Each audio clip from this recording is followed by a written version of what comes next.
Da-na-na-na-na, down, da-na-na-da-da-down, da-na-na-da-da-down, da-na-na-da-da-down. Ahsoka, take off your cloak. Da-na-na-da-da-down. Oh, real slow. Da-na-na-da-da-down. Ahsoka, take off your shoes. Da-na-na-da-da-down. I hope you don't have Brie Larson toes. So could take off your dress. Down and show me that orange mess. But you can leave your cat on. You can leave your cat on. You can leave your cat on your head. Hello, man babies. How are we all doing tonight? Bit of Tom Jones there. No, Drew, it's not Aerosmith. It's a bit of Tom Jones. And it's a bit of a reference to Mr. Brown there with the cat on the head. I know you'd appreciate that one. Hello, welcome. Check your calendars. No, it's not Wednesday, it's Tuesday, and we're back for a special edition of Ahsoka episode 2, the roast of. We're going to squeeze one in just tonight before we see you all again back tomorrow for episode 3. So back-to-back pleasantries. How lucky you all are. So I better start with the date because I'm sure you're all thoroughly confused. It is the 29th of August 2023. It's a goddamn Tuesday, and we are here on the Mr. Brown Alliance channel to discuss the shit show that is Ahsoka, the new Disney Plus series. Brownie, you're gonna hate me, but I can't find the goddamn script, so I'm gonna remember what I can, and then Brownie will fill me in. Something like on this evening's stream podcast, something about OnlyFans, and then something about strapping yourself on. You can find us on YouTube. You can find us on Spotify. I make a joke about everyone being oiled up and doing naughty things in the green room. If you've not shut down for the evening, we've got lots to get through, and a lot of it's really shit, but we're going to have a lot of fun roasting it. So let's get the guests out. So before I do, hello to all the man babies in the chat. I can see you all, and it's beautiful to see you once more, and you're joining us on a rather miserable Tuesday if you're in the UK. We've had a nice bank holiday, long weekend. We're all back to work, and but hey, we're here to shit on Ahsoka, so let's see the positives in it. Anyway, roll the retrobates from a VPN far, far away. It's the golden reach around droid of choice, the android with the hemorrhoids. It's the man with the knowledge. It's Zee-ThreePIO. Oh, good evening, Master Ruin. A pleasure to join you for episode 2 of Rebels Season 5. Indeed, Z. I see what you did there, and we a few people in the chat have been mentioning we had the viewing figures have come in, and not great apparently. In fact, it's tracking considerably less than Mando and even Obi-Wan. So, Yes, I think this comes from a report from a company called Samba, who's estimated that there are 1.2 million viewers for the first episode of the series. However, Disney Lucasfilm have come out today and said there were 14 million people who viewed it. Oh, bullshit. Yes, a bit of massaging of the numbers there, maybe, but 1.2 is rather miserable for a worldwide audience on it. With what we would expect. No, certainly not. Okay, well, glad to know they're struggling anyway. Z, should we see what other retrobates we've got lurking in the background? Bring on the next one. Let's get out the next retrobate. So, next up, man babies. Watch out, War and Peace. He's the Star Wars novelist, the jester from Leicester, the man with all the cakes. It's Darth Kipling Swap Shop.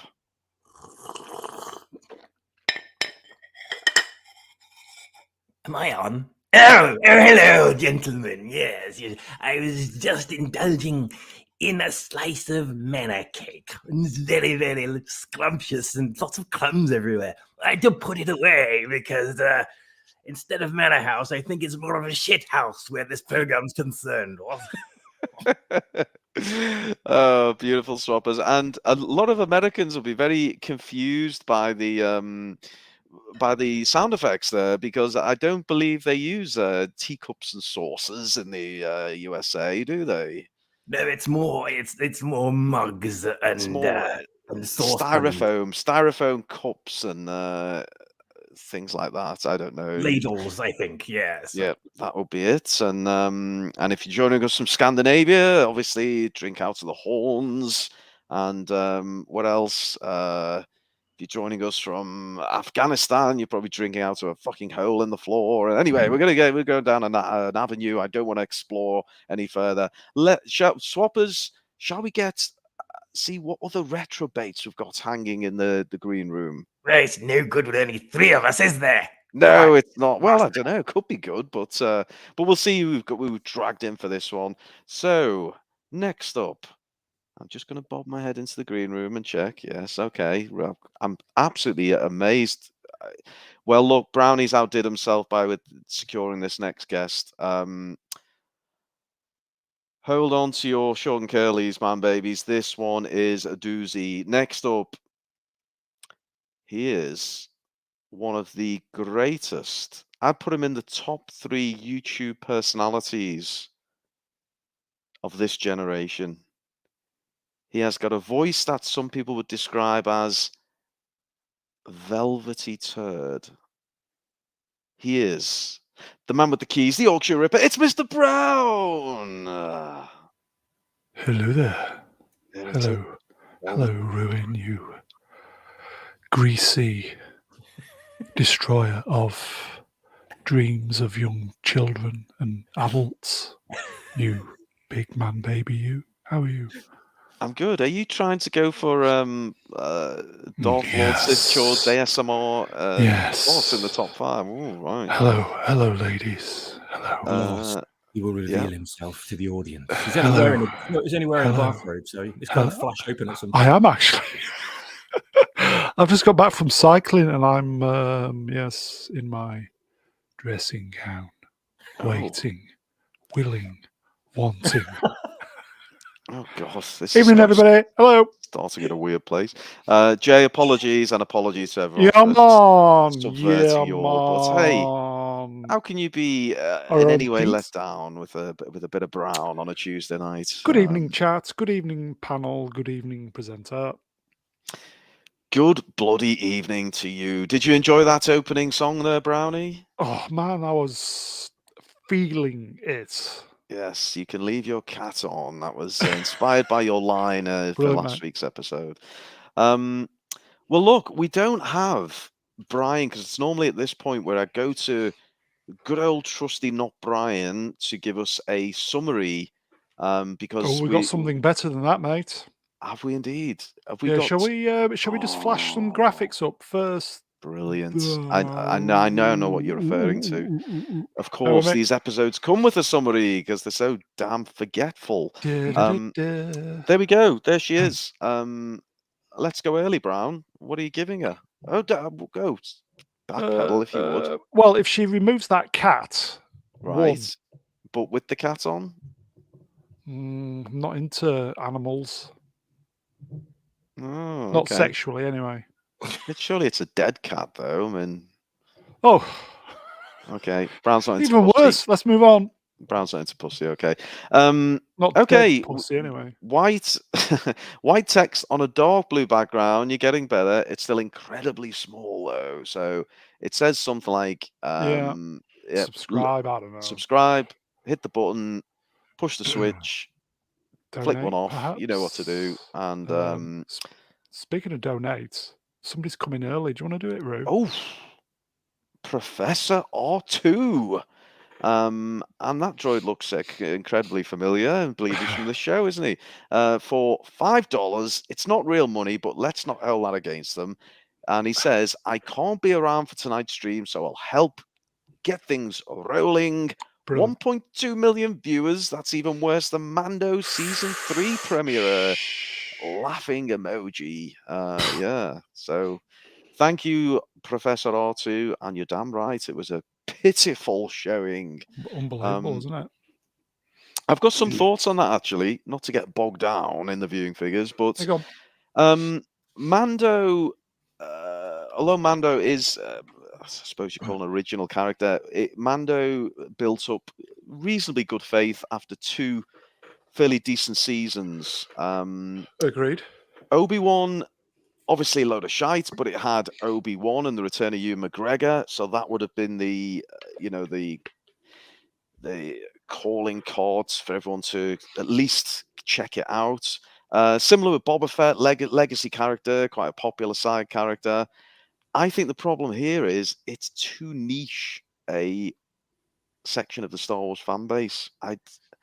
There's a lot of people who didn't watch Rebels, don't really know or care about Ahsoka, and Ahsoka aside, there's no one else to pull you in. What are your thoughts? Anyone? May I go first? Come on. It's too niche because it's just Filoni's wet dream. That's it, and people are not into it. That's it. What do you think, Zee? Well, I refer to it as Rebel Season 5 because that's exactly what it is. I was expecting a new story, not a continuation. But unfortunately, I think that Filoni shit the bed with this one. Wow. Okay. Wet dreams again, everybody. Kippers, what are your thoughts? Kippers. I think what Z said's pretty much spot on, isn't it? I think if there wasn't so much to shut up, Brown. If there wasn't so much time between, hadn't been such a time delay. That's since sticking now. That is, you know that. The last season of Rebels from this, I think we might have a little bit more of a continuity with the audience figures, but it's been a bit long, hasn't it? Really, and people are expecting something new because we're watching something with a new title, and then you sit down and you watch it, thinking, right, let's get into this new show, and then you find out you got to do about like 10 hours of homework before you even start the first episode. So that's what's putting people off, I think, and all the slow-paced bollocks that was in last week. Well said, Kippers. Oh, he likes that one. Sorry, Swappers. I may have done something there. Nice poster. A bit of a Scouse tan going on there, the old orange face, but we won't hold that against that. Wayland's got a point. Oh, go on. Did I... No, it's okay. Wayland... Right, okay. Hang on. Just give me a moment, man, babies. It's Tuesday. I've not had a drink yet. Waylon Bocephus. Perceptus. Is that one? Bocephus. Waylon Bocephus. Come on, newly what's the gag? As well. What's the gag? Let me in on it. If it's not a gag, apologies, Waylon. Waylon. There's no gag at all. There's no gag. Generally called Waylon Bocephus. It's just Waylon Bocephus. There's no gag Waylon. Every single sorry, time. Waylon. I'm so sorry. Waylon. What a ridiculous name you have. Welcome Waylon. to Anyway, Fucking with Ruin's Head live stream. Waylon Bocephus says it's gone. Waylon. Sorry. What's the gag? I don't understand. Get any super chats out of this guy now? Come on. There isn't one. Well, he you says, won't now.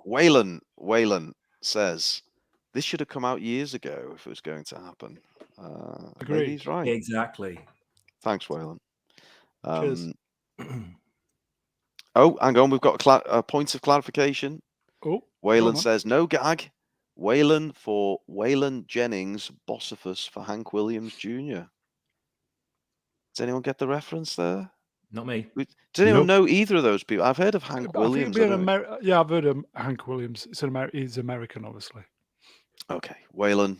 One of our wonderful American viewers. We give you one of those weird salutes that you guys use. Fuck yeah. Anyway, good to have you with us, sir. And assuming you're a sir, and I assume it is, Don't Waylon, Hank, misgender anybody you've got to be careful these days. You've got to be careful. Let's get into this then, Brown, because recap. Recap. Yeah. I've got to cough. Bear with me. Z, are you ready for a recap? Would Not you a like nightcap, one? but a recap. Would you all I like did- a recap? Would you, Yeah, sir? I Would did. you? Oh. Recap. Suits you, sir. This is Gotta for get a you, Zee. rewind. Well, Suck it I up. have a recap. Here we go. But No, it's- up. Look. Look at that. Oh, what's Look at this? that. Is this from the first episode, Brown? No, No. this is for this week's episode. Is Allow me it? to- I must allow me- have missed this. Allow me to read this in Oh, the please, style Zee. of No, the that's- Clone In Wars the style of series. last week's. Did I thingy. watch the right episode? I did this for you, everybody. It's called production. You're welcome. Thank you. Deep space and former Jedi renegades Baylan Skoll and Shin Hati free the evil Night Sister Morgan Elsbeth from a New Republic prison ship. Meanwhile, intergalactic sex kitten Ahsoka Tano retrieves the golden snitch from an ancient temple which contains a map to the location of Grand Admiral Thrawn. Mandalorian cat lady Sabine Wren decodes the device faster than Tony Stark solves time travel, Oh, yeah. but she's attacked by the renegade Hati and her squad of killer robots. With the fate of the galaxy at hand and a lightsaber through the stomach, will Sabine survive her ordeal? Will they find Thrawn and their missing friend Ezra Bridger? And will General Henry Oh, Oh, boy, and stop will doing it. General Hera Syndulla ever emote? Oh, That's great. That is so great. Wow. Well done. It's better than the proper was- one. perfect until the last sentence. I Oh, it's fluffed still it on the perfect. last line. You didn't I? fluffed it. It's still great. Brown, excellent work. Well I done, mate. That's I just stunning. doff my hats to Stunning. you. Mm. And do you want to see Oh. what else I've done for you, man, babies? Here, look, here we go. Bear with me. Oh, you're not going to get Right. naked, are you? So No, there's that's actually some later. production Here we go. going, isn't it? Here we go. Oh, Ooh. Look at that. What's the significance of this, Brown? What are we using this for? It just looks good. And it's Oh, can we we're not use rebel. it for as a take a drink or warning about to witness pointless Well, I think when- conversations between? Well, I think when George Mary Lucas Sues? designed that, I don't think he had that in mind. But if you Oh, want well, to do that, go with it if you want. It's all You been don't- shit all over now, hasn't it? So you don't get any of this attention to detail on EFAT, do you? Or Ahsoka, to be fair. No, absolutely not. Oh, excellent, Brown. I'm so pleased you put that together because we had no Brian, and you've really done yourself proud there. Well done, Zee. Before Fantastic. we get into this absolute dog's dinner of a show, Smilex has given us 5 real English pounds, Oh, and he says, "I yes. used to describe my fave tea colour as He-Man's face. I'm now considering Ahsoka's arse instead." So yes, Very for all good. you Yanks and non-Brits, we all have our Very good. preferred tea colour. I'd probably say mine's more of I do like a strong tea. I'm more of like a Same here. Mr. Build- Tea. Builder's regulation, yeah. Yeah. That super chair is just such a Yorkshire man's. Yeah, quote, well done, isn't it? Yeah. Smilex. Brilliant. He likes his milk then, Smilex, if he likes it that He-Man's already. face. Very good, Smilex. Very good. Okay, Lucasfilm logo, Star Wars logo. Let's face it, it's barely either, but nevertheless, here we go. And we get not a shot of the arse, unfortunately, but a full-on shot of the cat. Meow. And It is, this, it's a cat with large testicles. and a rather unusual cityscape full of penis-shaped buildings, isn't there? So, yep. So we start with the strange rear shot, and then, hang on a second. How's this Sabine? How's she possibly survived? Oh my God, I thought she was dead. I mean, so did I until I switched on Disney Plus and she was in the thumbnail for episode 2, and then that kind of gave it away. But I think it's all to do with the fact that they go through Ladies' Week once a month, and that pain that they've had trained over the years has enabled them to survive a lightsaber wound. So that's why she's still alive. very good, Nicky. I found the right pussy once, but never mind. Oh, that's Moving on. That's another story for a very drunk It stream. is. Nice job, Bill S. Peston Esquire as well. Yes, I did very good. notice that. So we are in a hospital quarters, aren't we? And Sabine grunts. That's about as close she gets to showing she's been basically dissected with a lightsaber. You wouldn't think so in this episode. But what do we make of this? Might as well let's talk about the elephants in the room, not Lizzo, but Sabine being alive.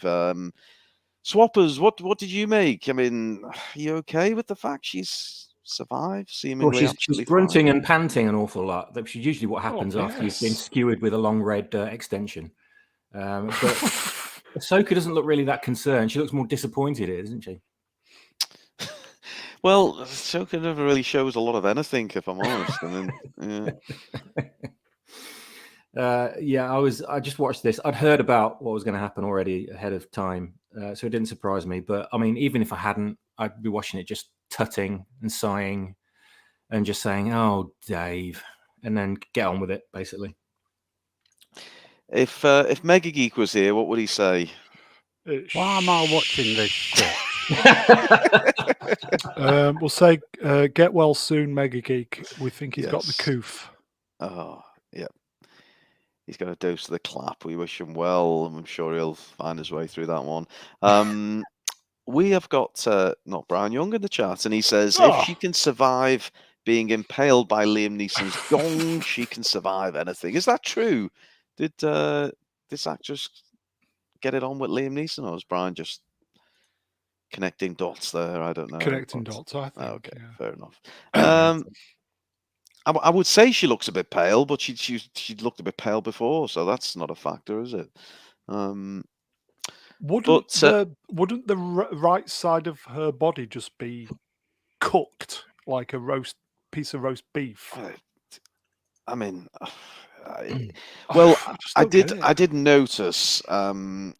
My good lady brought to my attention that apparently the wound area had moved. If you compare I saw that. Yeah. the shot from the first, I mean, this is bloody Kylo Ren and his scar all over again. If you compare the shots from the first episode and then when she reveals the wound in this episode, it has moved down and to the left considerably. Anyway, she's in this medical facility, a couple of medical droids there. Zee, I want to go to you, actually, Zee. What did you make of this miraculous survival? I bloody hate it. Lightsabers just don't carry any weight anymore as a weapon, do they? I mean, they used to be a more elegant weapon for a more civilized age. But now, in the Star Wars universe, you're more likely to die from a stab wound from a rusty butter knife than you are a lightsaber. Yeah, there's a good super chat I'd like to drop on you all, and we'll get you to read it, Brown, if you would. Our mate Waylon, there you go, Brown. Waylon Perceptors in the chats for $5. I wouldn't mind her surviving if she went through a serious recovery. Galen Marek literally spent months in a coma, replaced organs and surgeries. That would have made a lot more sense than just have her sit out the rest of the series as being unwell, offering support from afar by hologram, and have Hera go with Ahsoka instead. But no, this is definitely Sabine's show, isn't it? Yes. Yeah.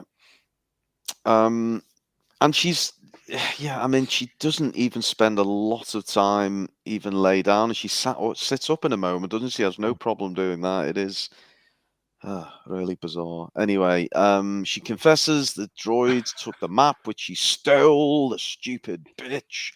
And again, no kind of significant response from Ahsoka or emotion or. Here you go, boys. Here you go. Look, valid point. Lord Wahoo, not even in the Bacta tank. There you go. Kippers.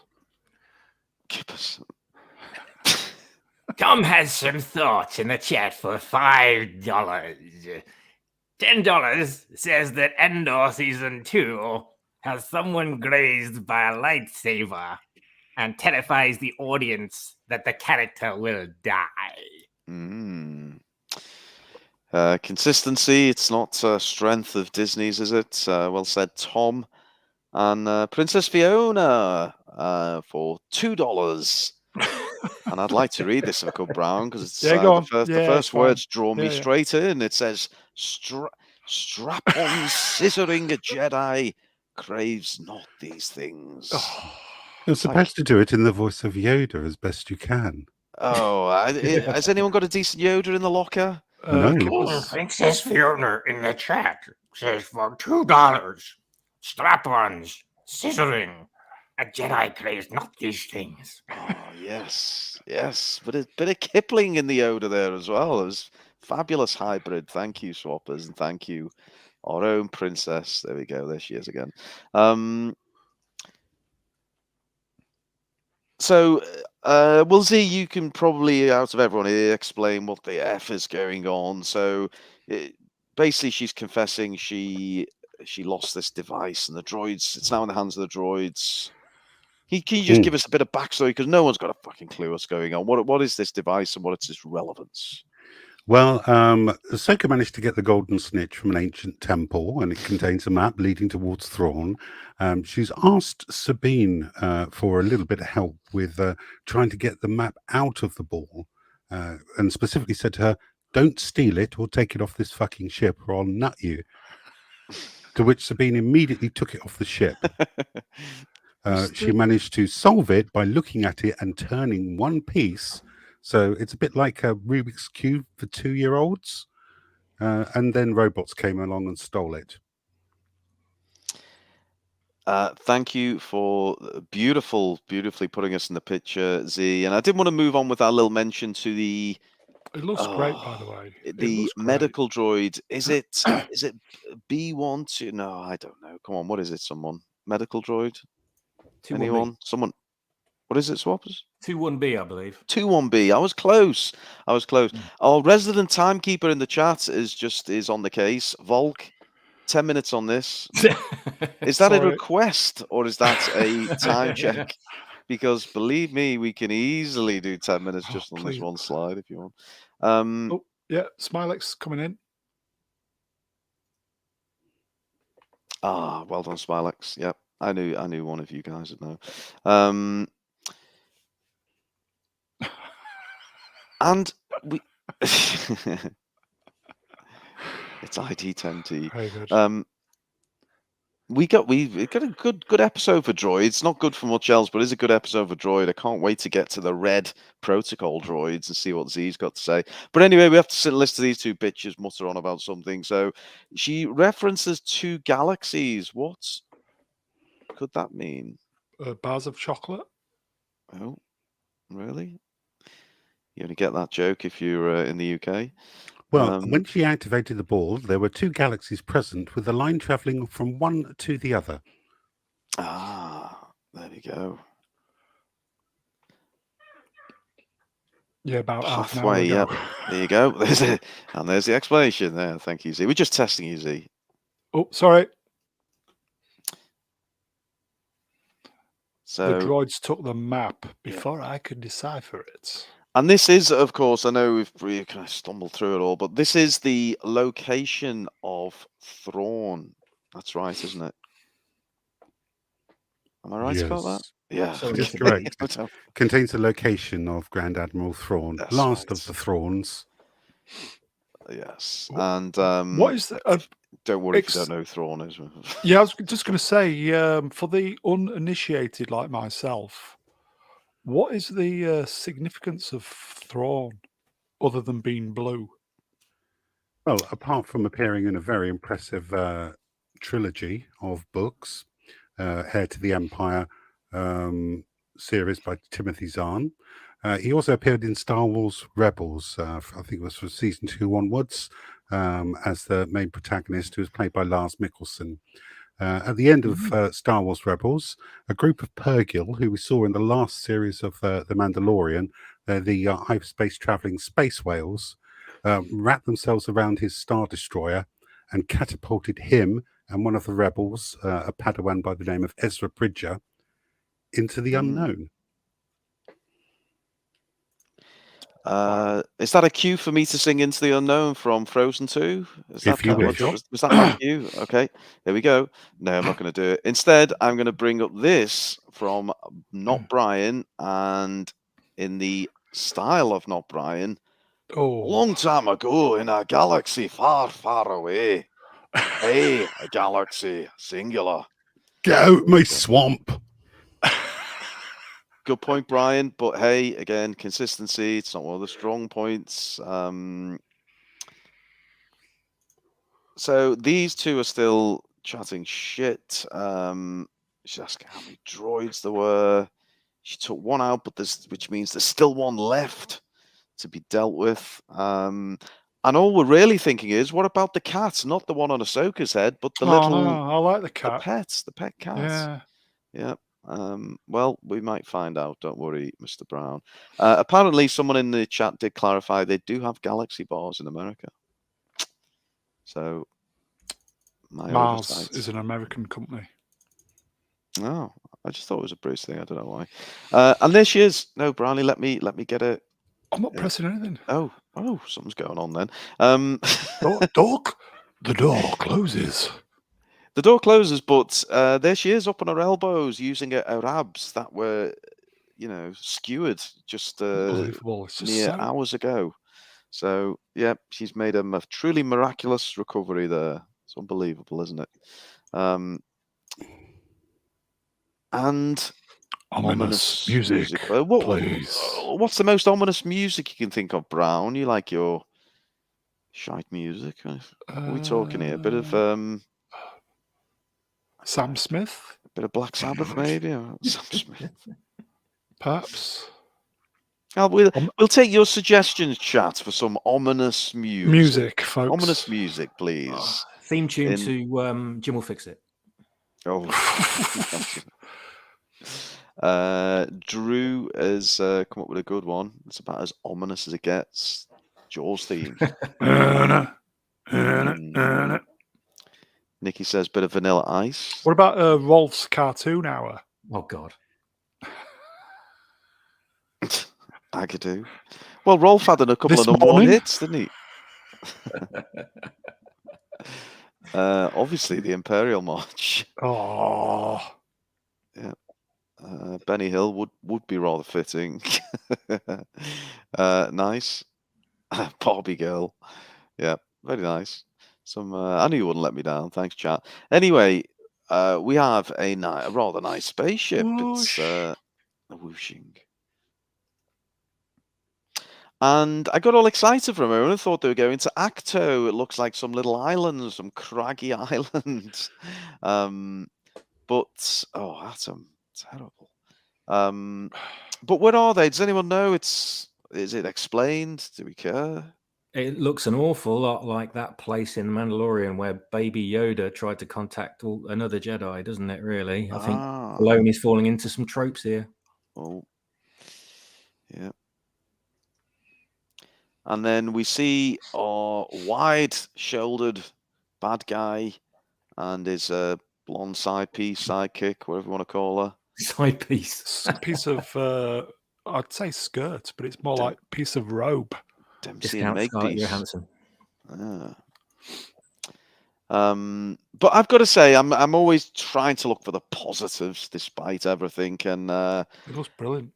It does, I like this pair. I actually like this pair. They have a bit of a presence about them. I'll say that for them. I don't know. Could be on my own there, but I'm looking for positives. So he's got the Quidditch ball. What's it called? The golden snitch. Yeah. The golden snatch. Yes, and he puts that on the rock, and it starts. Go back, thudding. Oh, thudding, yes. Yeah. And it starts like rotating, doesn't it? Weirdly. Yes. It's rotating. Contact Morgan. And Morgan's this like weird old witch character that they rescued. Come on, Brown. Doing some line reading. Tell her I believe we have located the reflex points on Cetos. The reflex point. The reflex. Duran. It's a lonely town. Flex. The reflex. A little bit. I don't know why, but it's reminding me a little bit of Rise of Skywalker. This. I don't know what it is about it. I don't know, it's all just a bit. It's Sith Henge. It's the least impressive of the henges. It's built by ancient henge makers to exacting standards. They land their ship really slowly. They walk up to it really slowly. They place the ball in it really slowly. And then they walk off really slowly. And this entire scene takes 2 bloody minutes. To say that's a studio, though, that looks fantastic. Is it a studio, right? Yeah, it's the volume thing, the big LCD curtain thing. Right. There'll be a little bit of CGI as well. It just really, this show just looks fantastic. Yeah, it Yeah, looks I mean, smart, but It's a shame about everything else. Yeah, the talent who works on the show and the visual effects and everything. I mean, it's It's them second to none. 16. It's them 16 hours, 7 days a week. Pays off, doesn't it? Slave labor. Moving on. So we're about to see some kind of map appear, aren't we? It looks quite biblical there, doesn't he? It's like Moses. Yeah, you'll get the map appear later. It doesn't appear here. Oh, it doesn't appear. Sorry, Z. Oh, instead he's looking up and he sees the Ahsoka credits The title roll. card hanging in the air, going, that was "Wow, how did that big letter thing get there?" Yep. Funky font.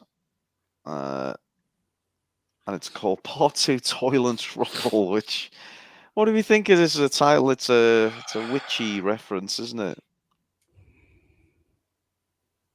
I don't know. No thoughts. No thoughts. Okay. No thoughts on it. It's a shit title. Shit title. Yeah, Dave. Episode. So we go to a nice pussy cornfield, and indeed it's our little cat friend, and they're really pushing this on us now, aren't they, Brown? Is this going to be available in a Disney store merch, near you? Yeah, I'd buy it. Yeah, buy it for $1, would you? Yeah. Well, it will be when it gets reduced. So this is we're back to Sabine's crackdown here, aren't we? Yeah. It's actually a communications tower which Ezra used to live in. She's like Rey Skywalker, she's stolen his home and she's stolen his lightsaber. I can see a lot of comparisons between her and Rey coming. Yeah. Lots of moody walking shots, everybody. Yeah. What's your name? Sabine. Sabine Skywalker. Oh no. Amelia Bedelia in the chat says, way too much beige. I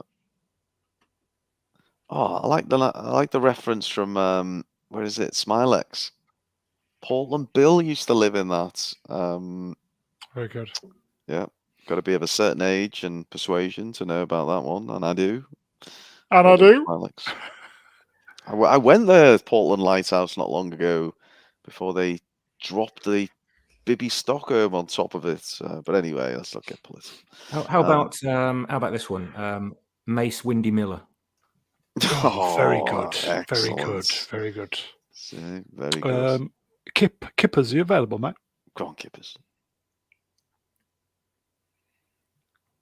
Ceteris Parabolas. Oh, you like that bit of silence. I know you did.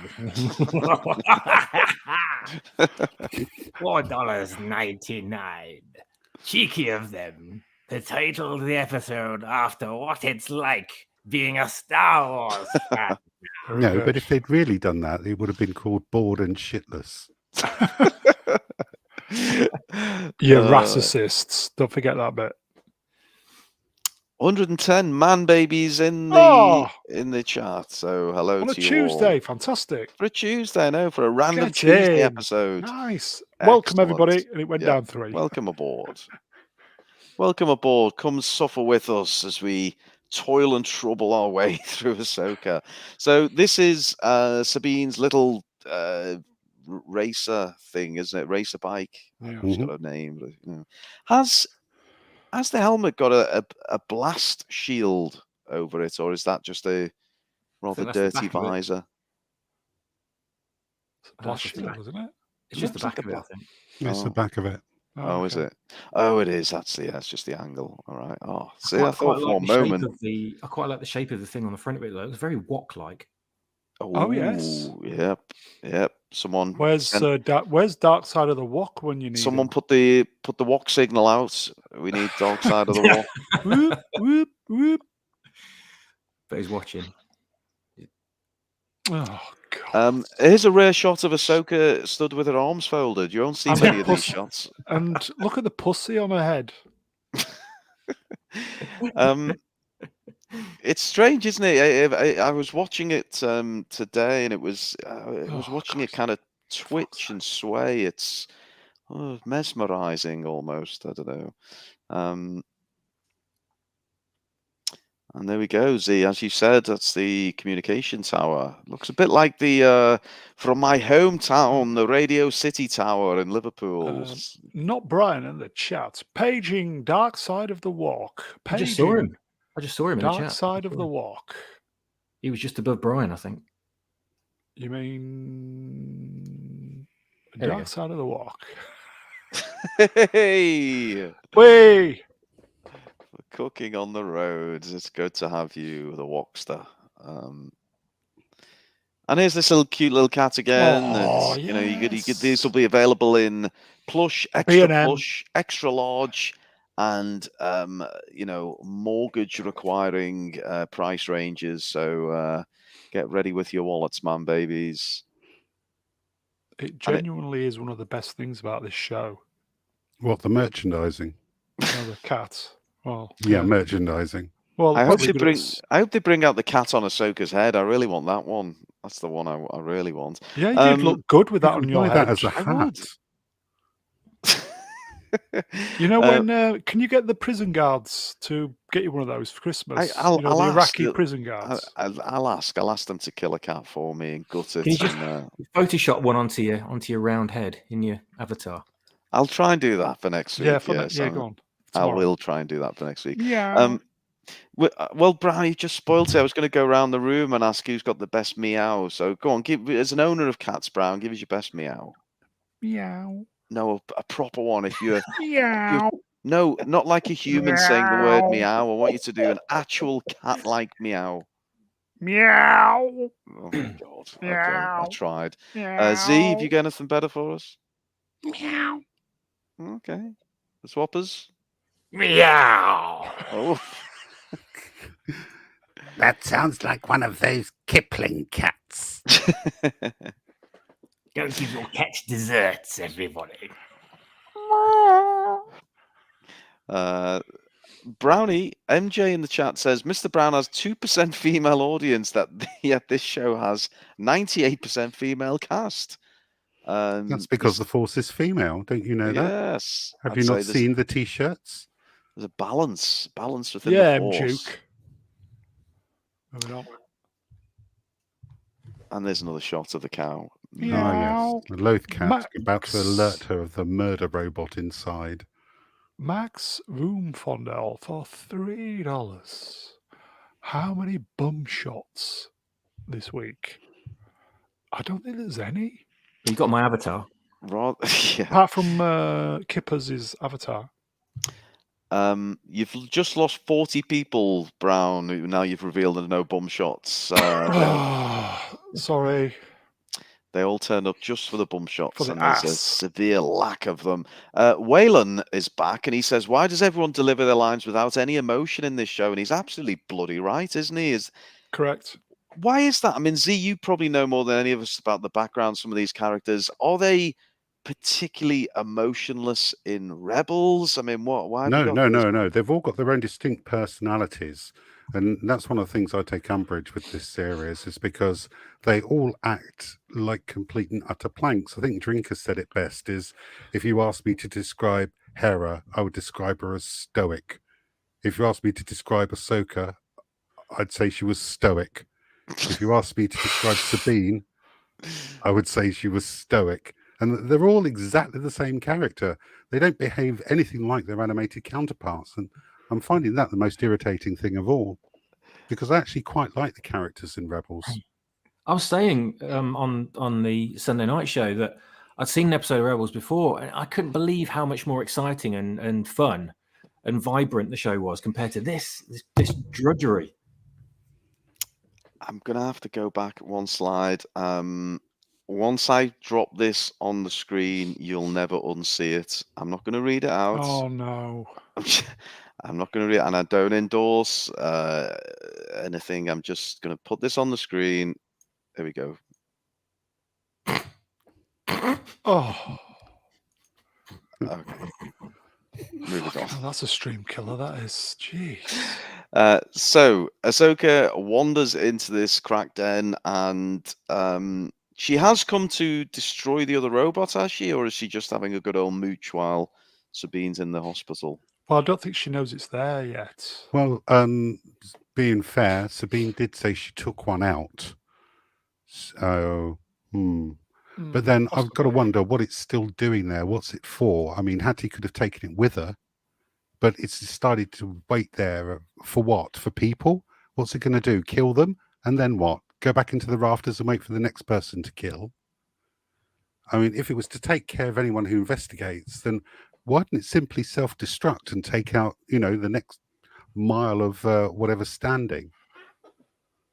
Just like it did in the previous episode. But for some reason, it decides to stay there, attack whoever turns up, and I don't know. What's it doing there? Don't know. I don't get it. The only reason that it's there is so she's got a lead. Whereas it doesn't make any sense. I mean, it could have acted its self-destruct last night. Hattie could have taken it with her. It had a gun. Where's the gun? Why didn't you just shoot her? I mean, yeah, not a lot of it makes sense. Oh God, there's that cat again. Meow. I love it when new people appear. D-Spirit. Boring. It is boring as Ahsoka slowly walks around the room, slowly looking for something. But then we get a little pop up, and there's this who is this? Ezra Miller, the Mad Goose Wizard. Yes, that's Ezra Bridger. In a message he left for Sabine before he was lost with the Purgils I'm sure on the route to Peridia. Oh, Ahsoka, you are such a riveting character, aren't you? And oh God, there's that cat again. Look at that! Look at that! You like that, Brown? I do. Would you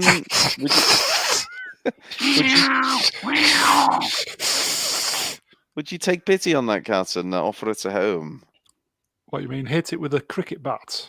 Well, that would be the kind of thing to do. I think it's yeah. Look at his teeth, though. It's got human teeth. How fucked up is that? Well, Drew says it's got a mouth like a carp, which is a fair shout, teeth like a human. How fucked up is that? Yeah. Well, there we go. Let's not forget lightsaber ignites. Yeah, well, it was the cat reacting, obviously, to this robot which has been hanging out. And have you noticed the cat's always in the background of every shot? It's like a children's book. Little cats there always looking on. Swappers, just a very quick one for you. We're going to go back to this shot for this one from Amelia Bedelia, if you would, Swappers. Amelia Bedelia in the chat says, challenging wank. Well, each to their own, Amelia. So back to a bit of action, because God knows we need it. So Ahsoka gets stuck into it with this robot, doesn't she? And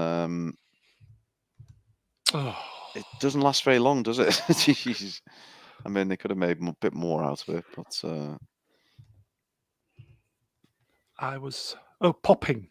There you go, popping. Oh, and there's the head. Slightly problematic cat and the head of the robot. Yes, I mean it's dispatched pretty easily. Z, what do you make of these robots? They're not much cop, are they? No, not at all. I mean, there seemed to be quite a impressive foe in the first episode, but in this episode, they're just complete pussies. I mean, it's just a good job that Ahsoka didn't, cut straight through the middle of the head, because then she would have been fucked. It's a good job she cut off just below the neck, exactly where she needed to cut. Yep. What an impressive swing that was. Find out why shortly, don't we? But yes, good shout. Liam Neeson, Dong City. What is this place called? Lothal. Okay. Sorry, here you go. Mothman. Why does it have human teeth? Yeah, I said that. It's pretty fucked up. Well, the same reason it has a human bumhole. Oh, okay. Moving on. It's yeah, I mean, everyone's getting fake teeth nowadays. Why can't cats? There's no reason not to. So we hone in on the rather strange looking city. Top draw CGI again. Just really, really good. And now she's completely sat up. She's got a big smile on her face. She's happily tinkering with this helmet. She's really recovered remarkably, hasn't she? I mean, I wonder if did you cut out the scene, Brown, where Rey comes in and does some force healing? What did we miss? I don't know. It all seems. I think that's going to be a flashback or a flash forward next week. She's really good with that helmet, though, isn't she? Oh, she handles a helmet superbly, indeed. Yes. So we get a little bit of info on the helmet, and we're about to come up to one of my most frustrating parts of the whole goddamn episode, and it's probably frustrates me more than most, but I'll explain it when we get there. So in this scene we have, let's do a quick classroom register. We have obviously misery arse Ahsoka folding her arms in the middle. We've got this World War II pilot on the hologram. Who's that, Z, on the right? That's Hera Syndulla, who's our green plank of wood. Yep. Ewan McGregor's wife. She's got the dangly things on her head, so she's one of those. What's one of those creatures? What's the species? Togruta? Anybody in the chat now? Anyone in the chat? What the hell is this species with the dangly things on the top of their head? Why is she always wearing Twi'lek? Yeah. Why is she always wearing a pair of fucking flight goggles? Thanks, Drew. Yeah, my bad. Ahsoka's Togruta. Yeah, she's got. The chat's absolutely just spamming us. They know their stuff, now. don't they? They should be on here. We should be in the chat. Boot Z, get the chat on. Brilliant. Okay, thanks everyone. We just basically been bombarded with Twi'lek. I don't know. I none of us could think of it, but hey, at this rate, we're just in a permanent state of drunkenness now, so you have to bear with us.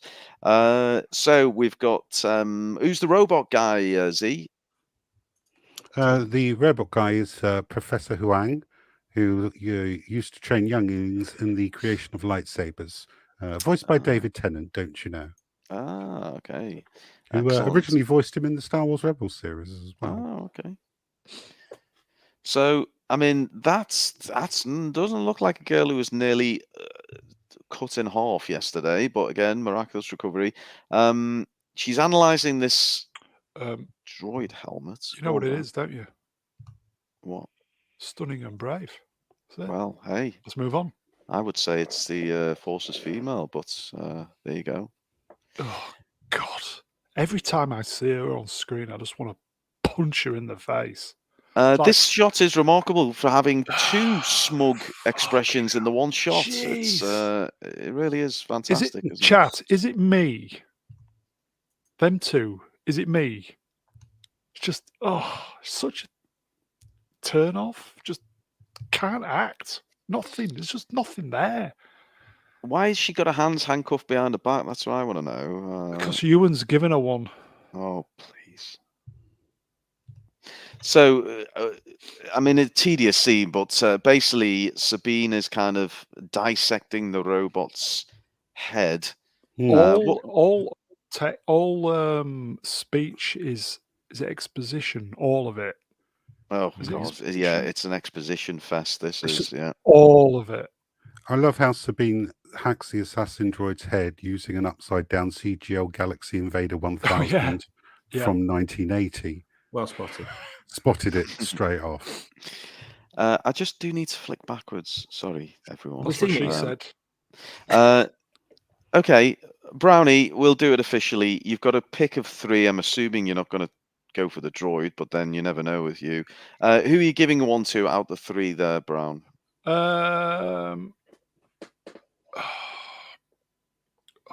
Tough. One to the one on the left. Oh, Sabine. Okay. What about you, Z? Well, Professor Huang, of course. Of course. Of course. Of course. How remiss of me. And what about you, Swappers? Well, the droid wouldn't get tired with its arm, so probably. Oh, I don't know. Oh, Rosario droid. Dawson's quite nice. So She is. She's lovely. So I'm a little bit okay. confused as to why Ahsoka decided to get Sabine here to hack the droid and not any other droid smith on the planet. Oh, yes. Well, it's almost like we needed to get these characters contributing to the show. Is that so that they can look at each other for long periods of time and like Just how wonderful you hints and allegations? Oh, shall we? Did we? Oh. Would you like some of that? Would you say? Oh, choose that. we haven't got any exposition yet as to why their master apprentice relationship didn't work out, have we? Sure, it's coming. Just for the record, I would also give it to Sabine because she's got the bonus hole from the lightsaber wound. So there we go. Oh my god! I was thinking that, yeah, but I was too ashamed to say it. Well, I wasn't. I There's a know. difference. So we're analyzing this droid. Exposition head. dump, everybody. And we're trying to, it's Suck really, it up. Suck really it up. drawn out. They're trying to access its memory, but there are lots of firewalls and systems in place. And in fact, there's a way of doing it, but there is a danger we're about to find out of the thing exploding. Peril, everybody. And a timer. Double peril, everybody.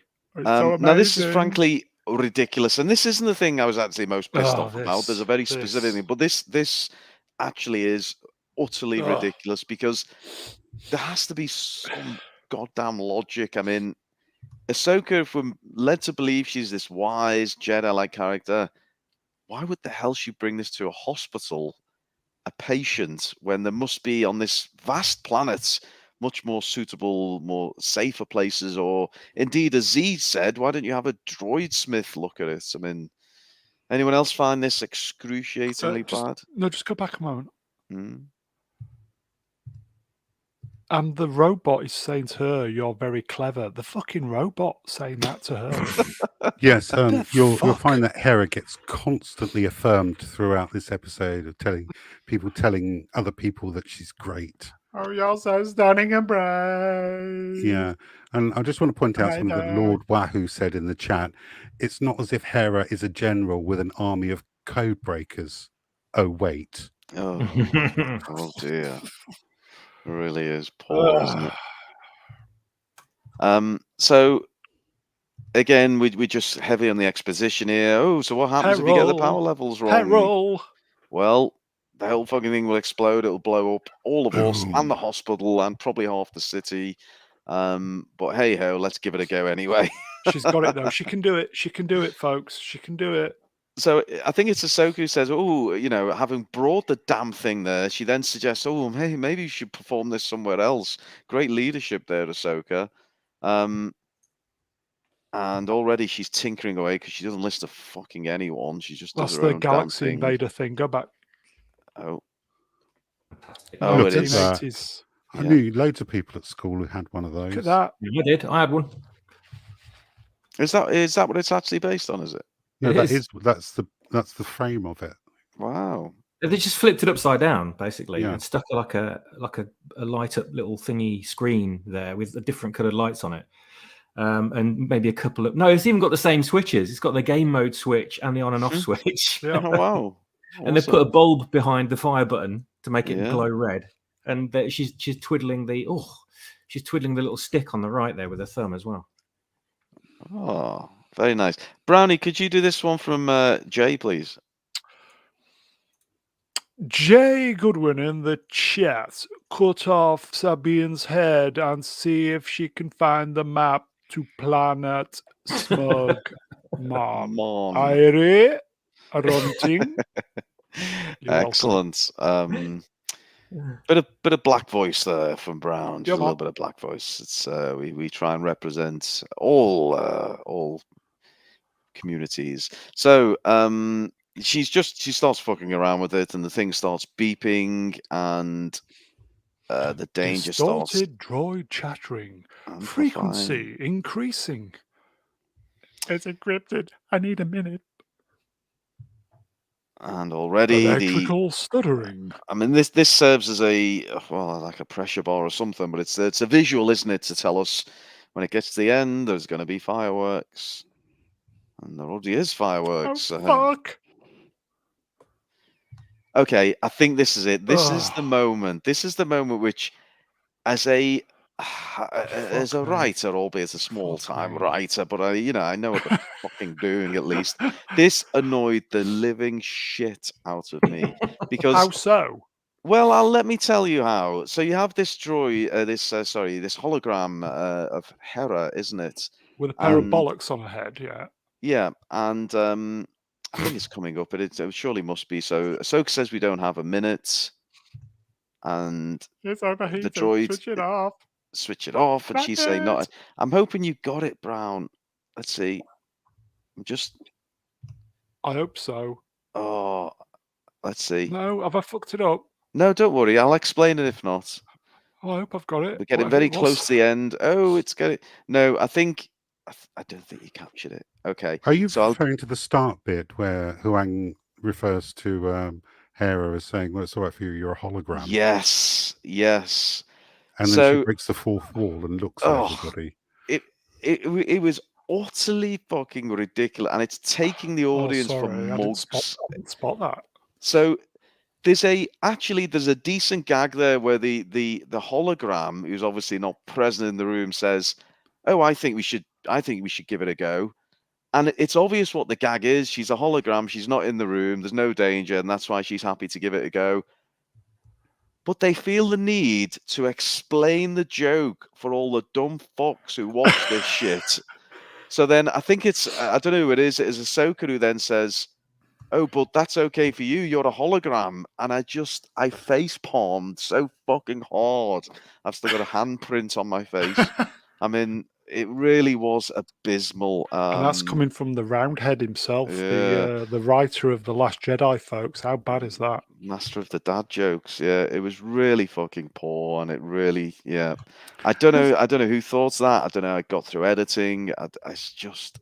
Talk about hand holding your audience really was poor. Can I just point out that in the prequel trilogy and the original trilogy, holograms have a projection point, where in this they don't. They just appear in the middle of the room with no projector. That annoys me as well. Yeah, because they should be projected from somewhere, but in this they're not.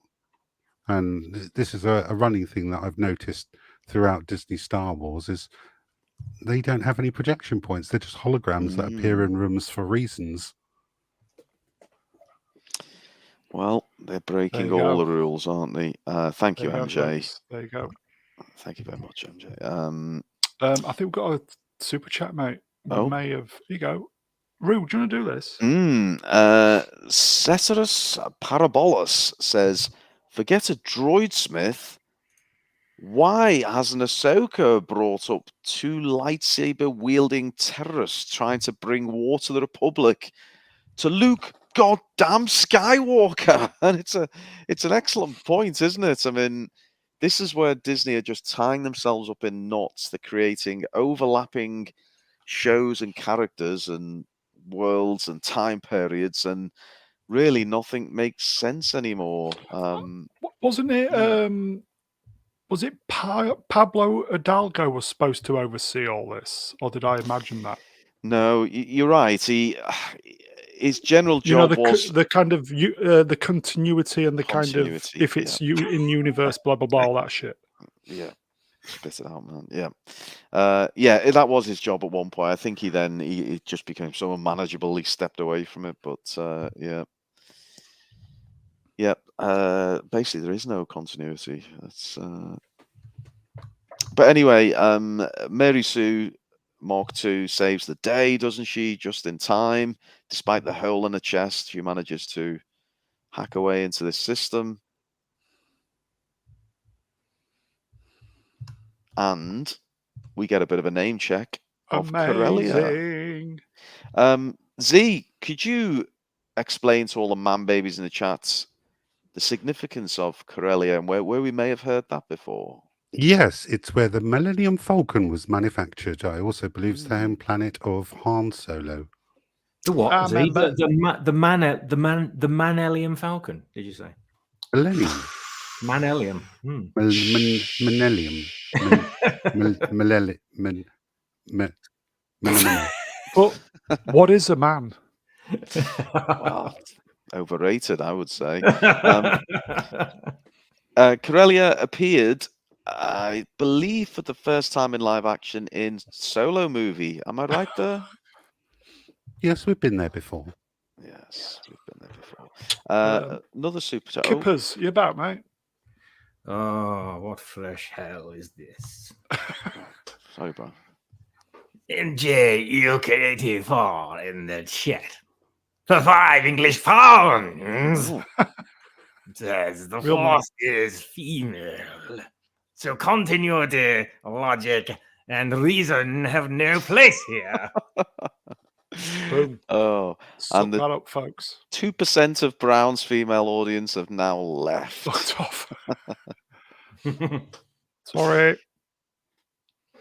So there we go. More exposition, in case you didn't know. And indeed, Princess Fiona, member Corellia, member Berry, take a drink. We didn't establish the drinking rules because we're becoming very apparent that we're turning you all into alcoholics doing these streams. So we thought we'd just. Can I do a drinking rule? Go on, Brown. Why not? Just this once. The drinking rule is there are no rules. Oh. Well, for tomorrow, let's not. We were already well into this one. For tomorrow, my one is whenever Ahsoka folds her arms. So make sure you're well stocked up, man, babies. Do we have to does the drink or the swig have to be as long as she holds her arms for? Oh, God. Jesus.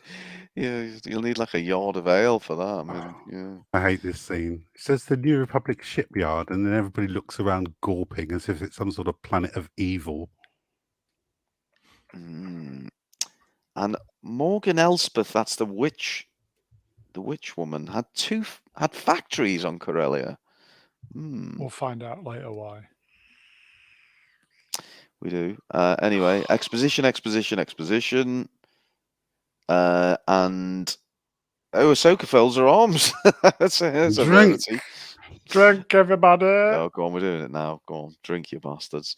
And they decide they're going to need to go pay that place a visit. So it's setting we'll have up that tomorrow. Smug face is a drinking rule. Number 42. Oh, smug face. Good. Oh, God, yeah, that could be very good. That could be a costly one. So Hera says, Hera, I'll meet you there.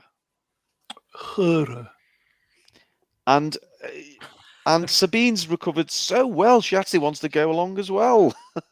And then Dave Filoni realizes that, no, I better at least mention the art of recovery, not totally take the piss. So, yes, he's told to wait there. You fucked things up enough, Sabine. You just stay there, you dumb bitch. And just to rub salt into the wound, she's fine, everybody. she's absolutely What would fine. Liam Neeson be thinking about all this? Is that? I feel as though you're queuing up someone's Liam Neeson impression. I don't know what's. No. Just ask Did him a Liam genuine question. Neeson date this girl or something? No. Oh. I'm really confused here because when my wife says I'm fine, She's it not. means anything other than being fine. It means I'm facing imminent death if I don't work out why she's mad at me. But she's fine. Is everything okay, darling? I'm fine. Oh, it's that. See, it's a yes. trap. Yeah. All men fall into this trap. It's a trap. It's a trap. Amore in the chat says Liam Neeson liked to fold his arms in episode 1. Ooh. While he was alive. Yeah.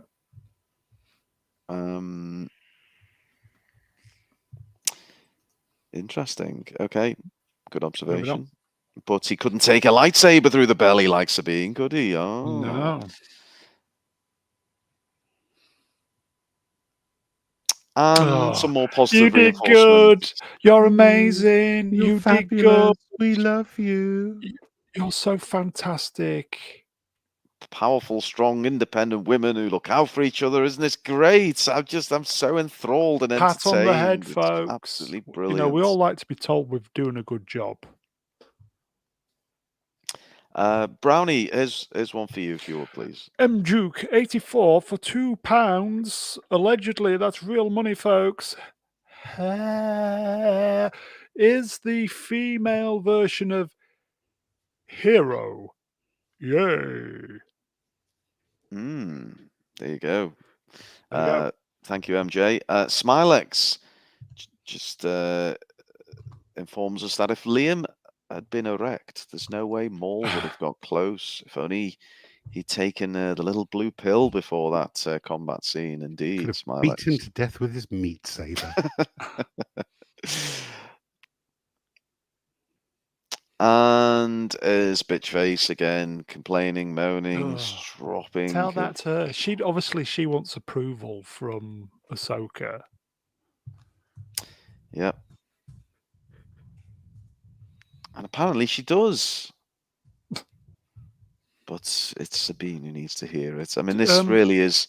This is drivel, isn't it? What is it? No, Total is it drivel? Is it drivel because we're males? No, it's drivel because it's badly written. Or is it? Oh, okay.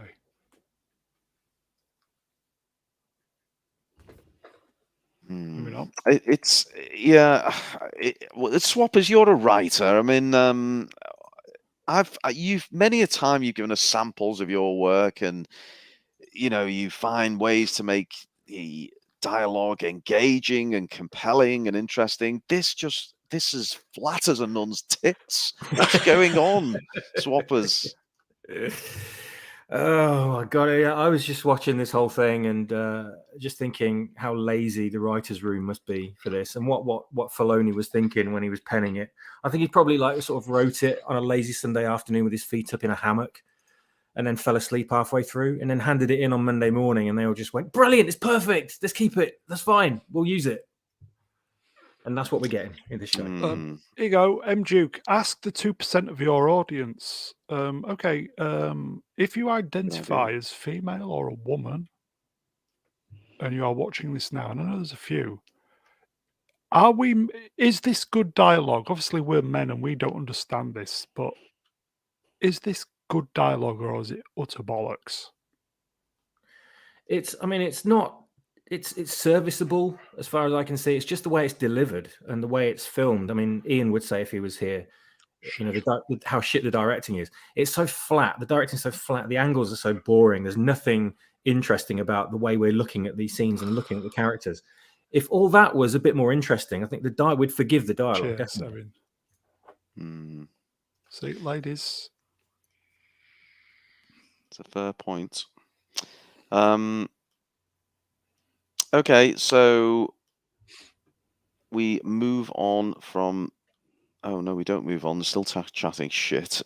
Yeah, so she's moaning. Everything I do goes sideways. Well, yes, you just made the biggest fuck up ever. You're told not to steal. It's called the life, golden love, snatch. It's called fucking life. Yes. Deal with it. Moving on. Take some responsibility, you dumb bitch. And she clicks her tongue. Does she really click her tongue? Oh, yes. Get in. What moving does on. that mean? Let's Round find as out. Tom's got a point. Not even the arse shots can save the show. We hadn't yet. We No. actually haven't. That's We had like a kind of a half glancing arse shot while she was on the bed. But Hera's got an arse on the back of her head. no, she between the talks two. out of it. She talks out of it. Not Brian Young in the chat says, how do you write women so well? I think of a man, then I take away reason and accountability. Melvin Udall quotes. Thanks, Brian. Apologies to all our female listeners, viewers, watchers.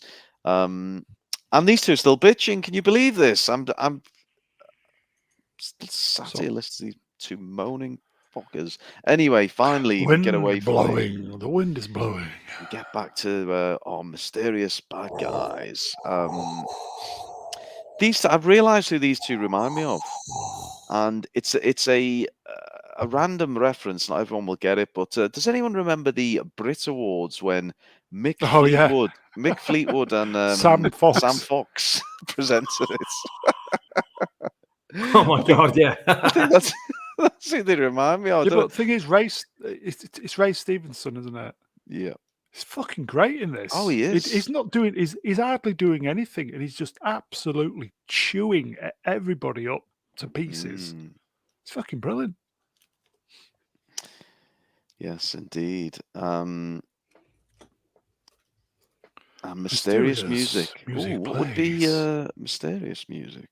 That's Peter Andre, Mysterious Girl.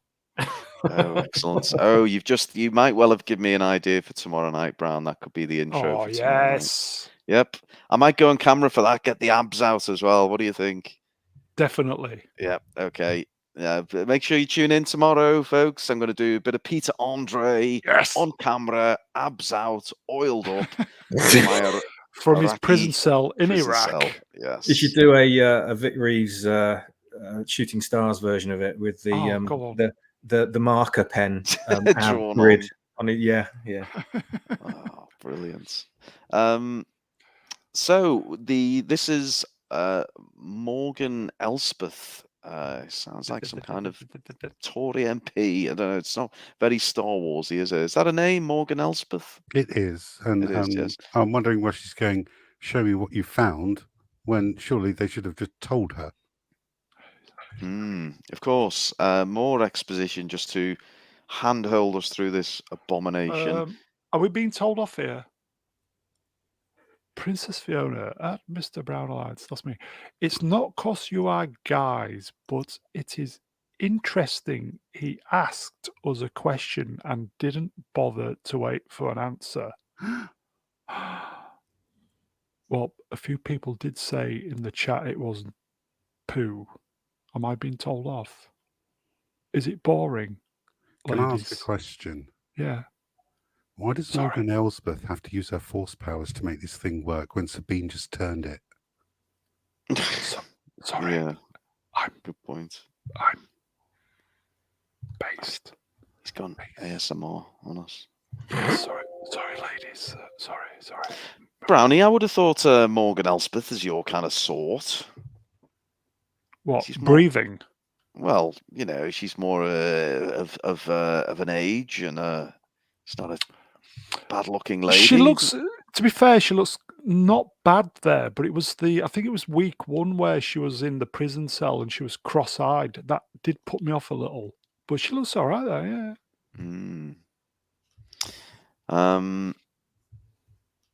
Yeah, okay. I thought you'd like them weird like that. Here you go. Sorry, yes, mansplaining. Sorry, mansplaining is a crime. Sorry, folks. I'll jump out the window later. Don't worry. We're 2 floors up, so it'll hurt. Don't worry. Iceman likes a bit of Morgan, as does Smilex. Okay, see. Okay, more mature woman. We like it then. Okay. So this is the part, isn't it, Z, which I thought Would we you were like getting to earlier see on. it? Yes. Oh. What if he went no? All right, we'll just leave then. Well, if that had been ruined, if this had been written by Ruin, should have gone, would you like to see it? Ruin would have said, no. That's it, end of episode. Yeah. Tell, don't show. I want to know how they knew that this ancient henge that's been built is future-proof compatible with their map ball. Kind of useful, wouldn't you think? Yeah, plot But anyway, convenience, they have isn't to it? do this because it gives you Easter eggs. Well, Literally. we have this bizarre convoluted map situation with this like little ball and then this Stonehenge thing. Do you think we're ever going to get any explanation as to why these things are there, who put them there, and who set this map and how they all came to figure out all this stuff in the first place? Or is it just, let's just put it on screen because we need a method to get to Thrawn? Ancient people did it. That's it. It was ancient people. Ancient people built the temple in the last episode, and the hidden ball trap, Is it which me a or they're ripping 5-year-old off- could solve. Is it me or are they ripping off Stargate? I thought that. Yeah, I And thought the that element as as well. well. When you It's see the fucking map and you see it Stargate. pointing all the way across the galaxy, you think, "Oh yeah, you just need the 7th chevron." Yeah. Yeah, it's Stargate. Lord Wahoo in the chat says, don't forget how a 1,000-year-old map relates to a guy who's been missing for about 10. He's not referring to my perfect Star Wars, is he there, Lord Wahoo? I'll be having words with you. My legal team will be straight onto you. So Galaxies aren't forever expanding. What sort of science is that you're going through? Oh no. Distant rumbling. Instinct. Rasping. I think you've got a job as the what do they call them for deaf people, Brown, where they get these audio description. As I said last week, the audio description was the only thing that got me through to the end. So I thought, well, keep them going because they are good. Some of them are great. Ruin. Deaf people can't hear this.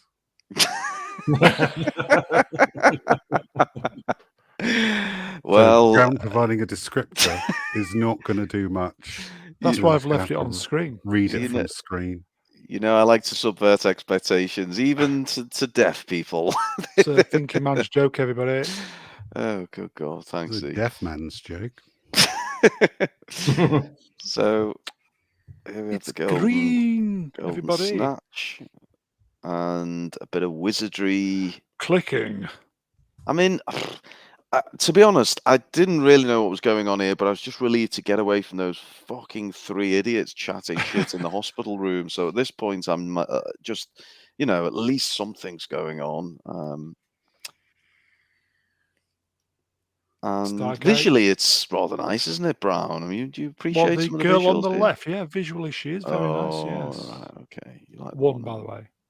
Do you reckon we're ever going to get a backstory for these guys or not? Yeah, but it'll be done in a 30-second flashback where we get to see Order 66 executed once again.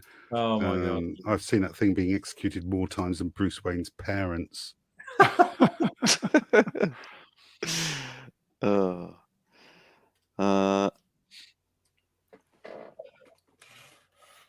So again, we're going to get a lot of exposition here, aren't we? And vibrating. Hello, Vex. There's Vex. What did she say there, Brown? You got rid of it rather quickly. Only women on the show without a wig or tentacle pussy on her head. Okay, I think we're kind of getting out of conversation there. Tentacle pussy. Vibrating. Yeah, I mean, look, this kind of weird Stonehenge thing, and but it does make for a nice set piece, doesn't it? It's there's some nice visuals here. Yeah. And there's go back to the Brit Awards. We've gone from Ruin Johnson's The Last Jedi grey, miserable backdrop to fireworks at Epcot Center in Florida. Suddenly, with these Is this Is this great big projection dome in Las Vegas, the one that cost Yeah. $2 billion? Is that what this is? She was quite tasty there, wasn't she? Actually, She does. Yeah. Less like a Billie Eilish tribute act. It's a shame that you I was can't. trying to put my finger on who she reminded me of. Well done, Z. You can't see it on this one, but there is a shot of this, and the globe is actually surrounded by images of Purgils, who are the ones who hyperspace Thrawn to that galaxy. Wow. You can actually, if you look closely at this, one of the particular shots, you can actually clearly make them out as a flotilla of Purgils are surrounding the entire map. Fucking, that's a good job wow. you're on here because we Yeah, haven't a fucking clue about any of this. See, that's Earning your credits tonight, my friend. yeah, it's excellent work. But you just had there's one of them. Can you see it I thought I saw that on the left? Look at that. I don't know what I'm going looking Yes. at, though, too, but look at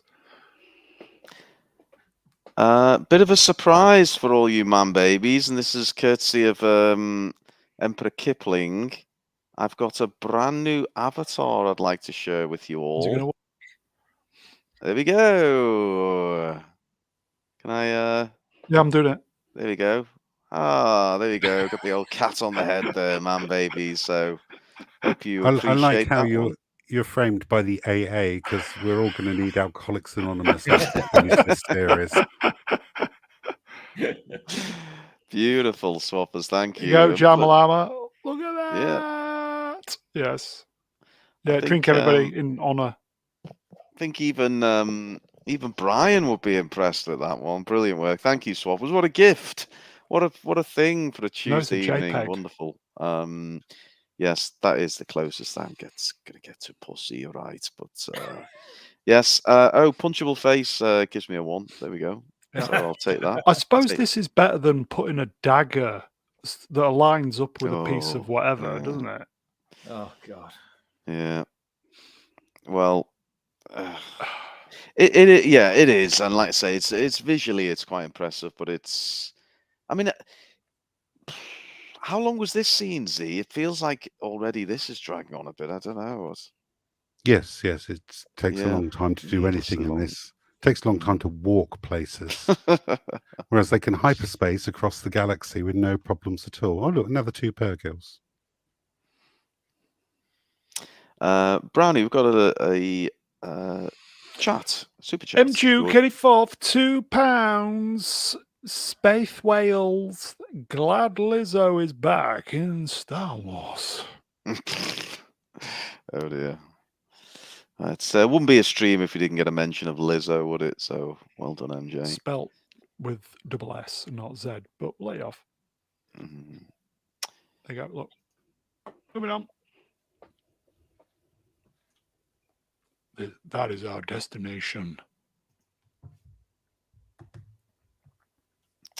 Where Admiral Thrawn is banished now. Again, maybe I missed this. I don't know. It's hard to keep track with this show. I thought he was hiding Z and not banished. No, he's not. He's not even banished. Oh. He's there purely by accident. He's not intending to be in the Peridia Galaxy at all. He was just taken there by Purgils, who were having a horny at the time.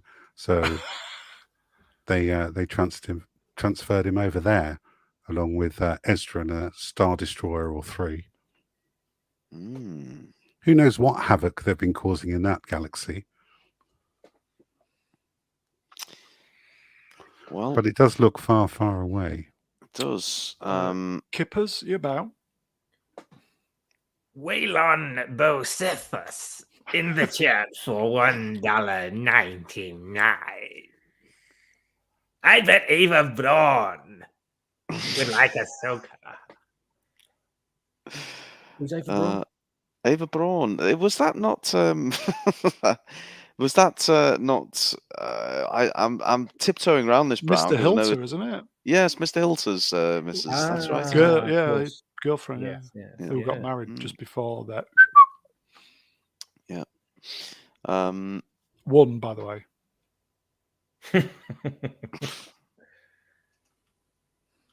Children at the Jedi Temple. Well, we know what happens to them.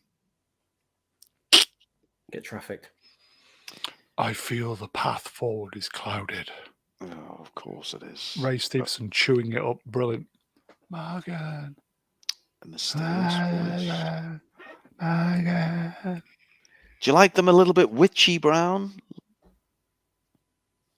A little bit weird, a little bit witchy. Bit... He's a bit sleepy.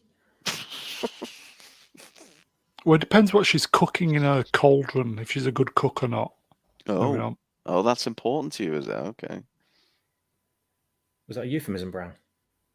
Always. Thrawn calls me. Across time and space. It's better than a dagger, but moving on.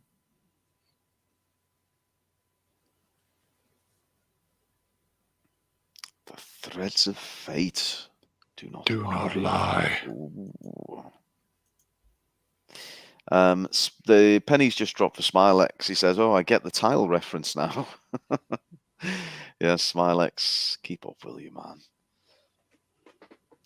And Lord Wahoo is very concerned we're going to get more time travel. Yeah. How do you know she's a witch? What the fuck has this got to do with Star Wars? Especially energetic vibrating. The fuck has that got to do with Han, Luke, and Chewie and whatever? Or is it me? That's why just be careful, folks, if you're putting any of these phrases into Google, particularly this one. Don't go onto Google Images if you're Googling energetic vibrating. It's yes. Unless you've got safe search on. Yeah. Make sure you're on your incognito mode for that one.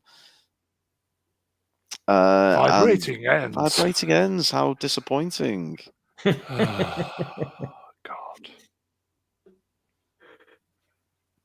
See, here you go. Sorry, I missed it. Bear with me.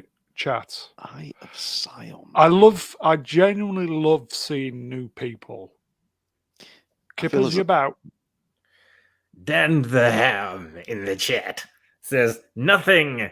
It isn't Star Wars. Totally agree with that. Oh, Dan the Ham. Pithy. And then but Dan the Ham comes in again. Dan the Ham says, it's feminism. Brilliant. Who's Marek? Have I missed something? Who's Marek? Marek is the soldier she fights with in the shipyard with the mask. Oh, right. Okay. Oh, Snake Eyes. Yeah. Hard to keep track of all these, isn't it? Rumbling. More rumbling. And there's Brownie's girl. 1. Again, more exposition is, of sorts. It's just, well, how do we explain to the audience? Well, we'll have a character ask a fucking stupid question, and then we can spoon feed them through the show. So, but then we do get look. We get a nice reply, and this guy does play a good part, doesn't he? So, for some war, for others, a new beginning. For us. And us. 1. Power such as you've never dreamed. Feels like something Krennic would say, that line, doesn't it? It's a very Krennic line. Yeah, Ray Stevenson in this, just chewing it up, folks, and 1 by the way. Yeah.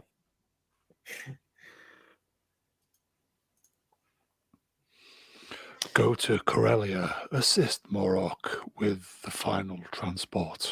So everything leading towards Corellia, isn't it? More rumbling. Rumbles. Rumbling going on in this damn show. Who would like to volunteer their services to give me a little bit of Krennic? Has anyone got a bit of Krennic in the locker, or would like to have a stab at it? Oh, you have to give me a minute.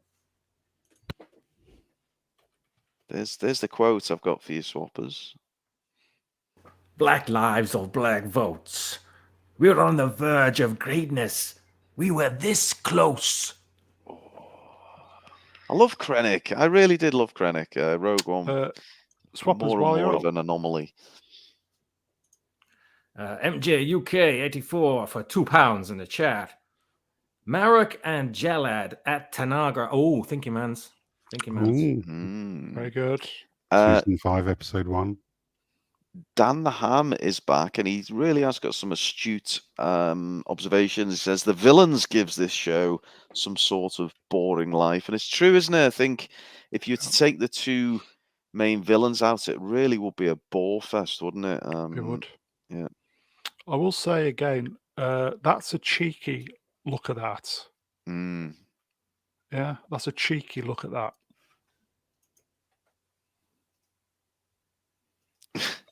Nikki thought that was a bit of a Welsh Krennic. Sorry, Brian as well. I didn't Welsh have long to Krennic. prepare enough for that one. I'm sorry. He didn't. Cock shots, everyone. Yeah, Millennium nice Falcon, isn't it? long landing shot. Ahsoka, with a cat on her head. Look For at the that pussy, pilots her everybody. ship slowly Pussy, through everybody. Corellia. Pussy. For a 30-minute episode, it really just drags things out, doesn't it? It really Oh, is. I remember Star Destroyers. Do you remember Star Destroyers, everybody? I remember. Question. If it's the New Republic, isn't it? They are dismantling all the Star Destroyers, all the ships. There's Yes. fuck all wrong with them.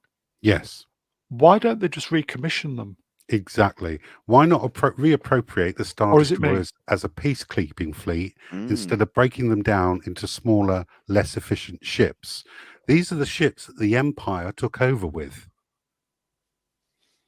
Making them smaller is not going to make you powerful. Yeah, You all they're need doing- those ships. All they're doing is breaking them up and taking out the drive units.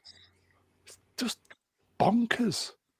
I think in the EU they basically repurposed the Star Destroyers. I don't think they took them apart. They just called them Star Defenders and repurposed them, which was a lot more logic. But this is completely stupid, I think. Nikki in the chat says this is dragging almost as long as a certain RoboCop Yeah, review. but we enjoyed doing the RoboCop review. It was a good material. Good film. Brown, did we ever finish RoboCop? No, we've got Act. No, we've we've got still got Act one more. 3 to do yet. God. Okay, well, The peeps are bear crying with out us, for it. It's down fanbabies. to you, Ruin. I know. Well, look, we're doing like 3 Ahsokas a week at the moment. We're doing our best here. I mean, There's a bottle in it for you, mate. You know that. okay, mate. Okay. Spice, Captain Morgan Spice. Whatever if you would. want, mate.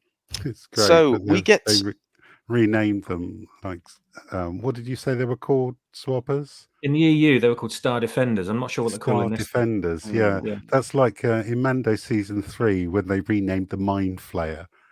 Oh, it's just a rehabilitation device, a non-invasive God. experimental treatment. Yeah, we just rename something that sounds evil, and Yeah. we'll just keep it on our side. It's quite refreshing. Now this chap on the right is I recognise him straight away from Dr. House. From Torb. House, indeed. Torb. Yep, which was a fantastic show with Hugh Laurie, Yes, wasn't it? brilliant, Don't recall him singing much else, but as soon as I saw him, he's got a very distinctive face and personality. Yeah. So he does a decent turn, but so what is he? Regional supervisor. Regional supervisor for this part of the Corellia shipyards. If this were a Marvel movie, I would have instantly gone Hydra agent. Because from the offset, he looks dodgy as fuck, does he not? Got a bit of the old thinning going on, hasn't he, Brown? Maybe he needs a cat on top of that. Can we get a cat sorted? Perhaps for that's him? why she's got a cat then. Oh, Ahsoka's got a bit of a Yeah, bit male of a, pattern ballness yeah, as bit well. of a bird's nest. Yeah. He's a complete Sinead O'Connor under there. Rest in peace, Sinead Oh. O'Connor. So we get some kind of explanation of basically what we just talked about, the ships being broken down, and she wants a detest the tour, green does she? Oh, what is person. that? I What is detest that her. I expression right fucking there? detest her. What is that? Yeah, Oh. there is a stipulation in this show. At any one time where there's a female character on the screen, at least one of them has to be folding their arms. That is the stipulation. So You just take a feel drink, like you're being man, told off babies. constantly. You know, like an old school teacher at Yeah. when you were at school, everybody, and you always had a school teacher who, no matter what you did, you always felt like you were being naughty. Yeah. She's one of those. It's like being called into the office by your boss, isn't it? And then they stand there and listen to your excuse. That's the expression. Yeah. Yeah. For Andy Mouse's sanity. It is Wednesday. It is Wednesday. What are you on about, Andy? It's Wednesday. Come on, man. We're doing Ahsoka. Get with it. And make sure whatever you've got planned for Thursday, you do tomorrow. Maybe not. No, just kidding with you. We're squeezing in episode 2, Andy, and we are back tomorrow, unbelievably. I get no week off. I'm straight back in tomorrow, so we'll see you all same time, same place. But anyway, let's get through this dirge. Go on, let's blast through it. Yeah, let's blast through it. So, annoying green girl talking to a baldy guy from House. Fucking hell. And She basically, cannot act, can she? Yeah, there's a implied threat here, isn't there? Fuck me. Oh, what a bitch. And he backs down. Of course he does, because he's a weak, pathetic white male. And that's Yes. all they're good for in this galaxy. And then we have this. He's I do like Chop. Chopper. Yeah, Chop's Yeah. all right. He's somewhat popular, isn't he? I think. Chop's all right. Yeah. He's voiced by Dave Filoni. I'm not sure if people know that. That might reduce his popularity a little bit. Oh, well, it has. Okay, now regarding Chopper, I have a little game for you and the chat. Oh. Can you please give me your estimate on Chopper's kill count? Oh. To the nearest 1,000. Oh, here we go. Well, because he's got a laser there, hasn't he? How many people is this droid responsible for killing? Oh, Let me wow. know, chat.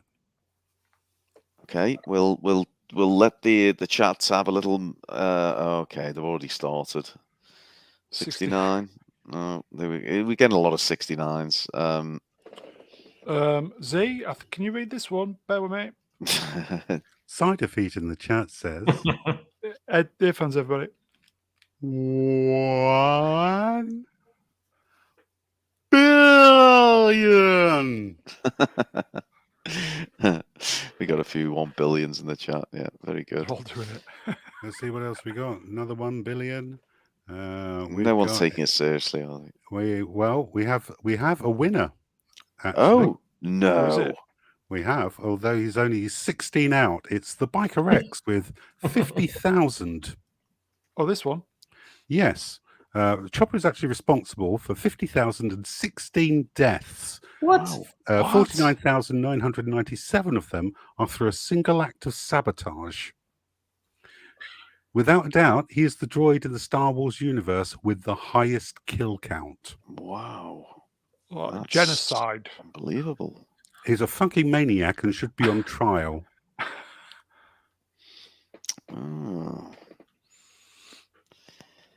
So we are getting a tour of the factory. Oh, here we go. Exposition. The dismantling to take the they're taking out the hyperdrive generators from all the fully functional ships to make other ships. How fucking crazy is that? Oh, no, it's Chop Shop, essentially, isn't it? Yeah. Yeah. And thing is, they say they've only got 9 ships. Is that right, or something like that? Oh, I can't remember. Who cares? Brownie, without getting too crass, but if you were performing a certain sexual position with this young lady from the rear, could you utilize those 2 dangly bits? Well, you know what the answer is. Yes, something to hang on to. You know that. Moving on. Come on. Just trying to put it delicately, okay. Take that fucking hat off, though. What about those dangly bits? What can you do with those? They're more like front I'm not front into danglies. cats. I like cats, but I'm not into mating with cats. Put it that way. Let's move on. And yes, ruin wood. Yes. Oh, drivel.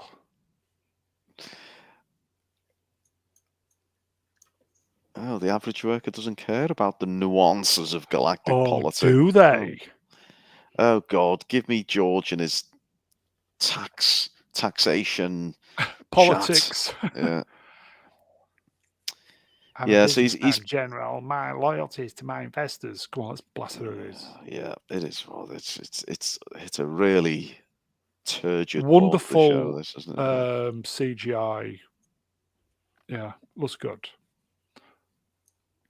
Looks like connecting with Sabine paid off. Why? Until she lost the map. Basically, Sabine fucked this up royally. Can someone explain to me how connecting with Sabine paid off in any positive way whatsoever? Because basically, she ignored advice, disobeyed orders. Yeah. She stole the map. She got it stolen from her after activating it. And all that Hera can do during this scene is just keep affirming and praising Sabine, who, to be quite frank, has been fucking useless throughout the first 2 episodes.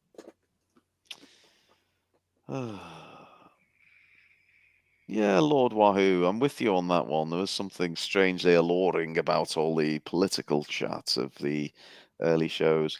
Sorry, I'll do it. No. Well, at least she unlocked it, which doesn't do us a lot of good if we don't have it. So the one thing she did doesn't do them a lot of good. Wow, this show really is fucking fantastic, isn't it? Fuck off show. Is it? Are we a chat? Give us some reality check here.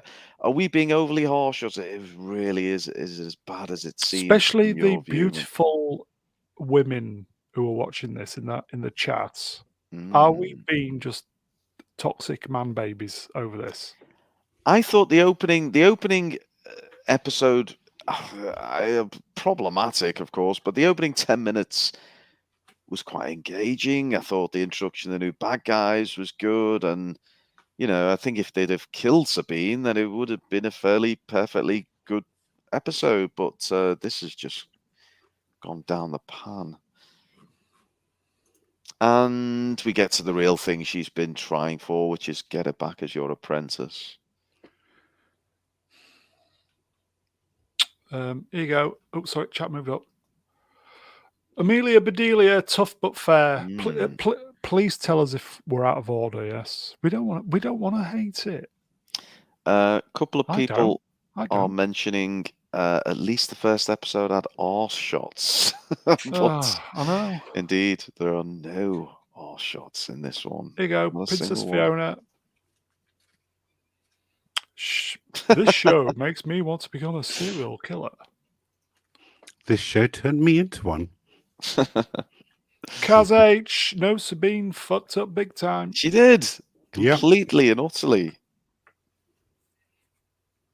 And this stupid green bitch is just constantly got her back. Fucking hell. And we can't see it, but I'm assuming Ahsoka's got her arms folded there. It kind of looks like that, doesn't it? I mean, I think the director even got so goddamn embarrassed he just started cropping her off at the kind of tits level just to avoid another crossed arm scene. Soft whooshing. What does a soft whooshing sound like, Brown? Whoosh. That's for especially for all our deaf listeners there. Nice bit of soft whooshing. And there's the fag burn, folks. If you've got a bottle of beverage, just swig the fucking lot. Get it over with. Not only is it in completely the wrong place, but it is very modestly sized for a lightsaber wound, isn't it? I mean, wow. That reminds me of, again, you've got to be of a certain age, but the old cars back in the day used to have cigarette lighters. Do you remember those, Brownie? I do, yes. Yep. She's You used been, yeah. push them in, and then they pop out when they're glowing hot. And And then you have a fag. if sort you of ever cigarette. a right bastard to one of your friends, you'd maybe stick it on the leg or something, and that's what you'd end up with, one of those little circular burns. Not really what you'd expect from a lightsaber. God. It's rather modest, isn't it, Brown? Yeah. Mm, Let's just move on. It's just move depressing. on. Okay. That should just be like bloodshot, scabbed, scabbed over, just cauterized. Just that should just be really, really angry. Well, talking of angry, go on, Go on Brown. then. No, you go on. Okay, we'll split the difference, swappers. Clippers. Princess Fiona in the chat says, if I ever see any of these ladies at the convention, I will have to resist the urge to bitch slap them into next week. Obviously, proverbially, she doesn't mean that. I remember Medical Droid. Yeah, Medical Droid. You know, interesting story when I got, with the microphone, the 50s microphone for the mouth. It was really good, didn't it? It is, yeah. I remember getting the figure of this in the original line of Star Wars toys, and I always thought he was a bad guy droid. Obviously, I was too young to connect them all to the films, but yeah, I didn't. For many years, I thought this was some kind of bad guy droid. He just looked like a bad guy, the kind of skull head, but he's just a medical droid. He's a good guy. Doesn't look very sanitary for a droid in a hospital, though, does he? No, he doesn't. No. Dirty, rusty fucker, isn't he? Rue, did we do this? Well, look, we have to go to our resident voice expert, particularly when Brown's not around. So, Emperor Kipling in your best Jar Jar Binks, please. Tom in the chat for 2 English pounds says, as Jar Jar Binks would say, it's Sabine Nutson. Nice. And yeah, so Sabine is basically back to full health and lightsabered up, isn't she? Yeah, here we go. Self-affirming, amazing. You're the fucking best. Coming up. She's made her own modifications on the lightsaber. And if Ahsoka doesn't want to teach her, then fuck her. Yeah. She just wants approval to be approved. But who doesn't? The droid's trying to put her back in a fucking box, isn't he? But that's an excuse and a pot one.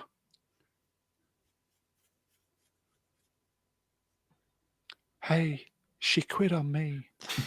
And if Mega Geek was here, I'd go straight to him for the famous line from Brokeback Mountain. So, Brownie, in the style of Mega Geek, could you give us that famous line? I can't quit you. I can't quit you. All these slides, by the way, are in real time. Wait a sec. Did that motherfucker just say, let the past die, kill it if you have to?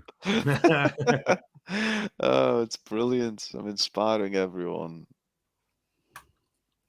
If you could have unlocked the map yourself, would Ahsoka have come here? Was she going to tell me about Ezra, or was the little reunion her idea?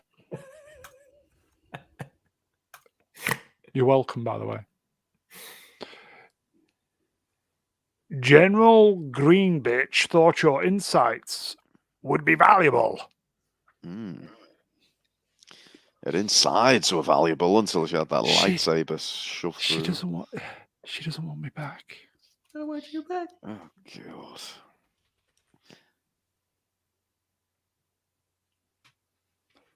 To be fair, oh God. You have never indicated that you. Oh, it's the droid, isn't it? To be fair, you never. Move on. It's shite. Let's just move on. Smilex makes a point. Oh yes, and several others do. We do have an R shot, but it is a particularly rather disappointing, one. baggy, Yeah. saggy R shots. So this show is really, I would say, only as good as its R shots, and this particular episode. Cheers, Dan the Ham. Cheers, appreciate that. Do you have to regurgitate a drink there? I never had the talent, the abilities. Oh, you're right about that. Oh, Did you double? yeah, double click. I got that. You have known many Padawans over the century. Oh, that's her, isn't it? I fucked that up. And I can Oh, go on, safely keep say going. your aptitude for the Force. The droid. Is it? Would who cares? Would We're all over fall the shop. short of all of them. Oh, so sorry for the blind audience out there. Yes, we apologize to all our deaf audience members. Mr. Not Brian in the chat says, "Welcome to Brian." Hang on, Well, I've got to somebody's do it gotta as do it. Brian. I've got to do it as Brian. Hang on. Welcome to Brown reads the entire script on Yeah, Mr. bastard. Breen Alliance channel. There you go. Donkey. Yeah, he does like doing this. We just have to humour him when he gets in these moods. Kippers, you about? Wayland Persephus for $1.99. What's a BBL? Big black lightsaber. Ah, I was so gonna he say she- needs a big black light. She could probably do all with the do. BBC just to cheer up a little Once bit. I you've would had have thought. black, there's no going back. And there it is. Oh, look at that. Well, the only time she's wasting is not just her own, it's all of ours having to watch this shite, but enjoying roasting it. A bit of Oh, uplifting sorry. music. Here we go. Look, we're being picked up here. Here we go. It's one of these. Very dangerous. They are, aren't they? Very dangerous. Don't have one of them. Uplifting music. Would this be something like the Lighthouse Family, maybe? We are going to be forever, you and me, always flying higher than a kite. Oh, I can't Love. believe you even remember that. I've butchered Go on, half sing the it, lyrics. son. Go on, it's your moment. Sing it. And we are going to be Get your lighters out, forever, everybody. you and me. Phones on. Always flying higher than a kite, love. There we go. Man, Brilliant. babies. I don't normally sing unless it's the intro, but You don't get that on Nerd Rossic. you don't.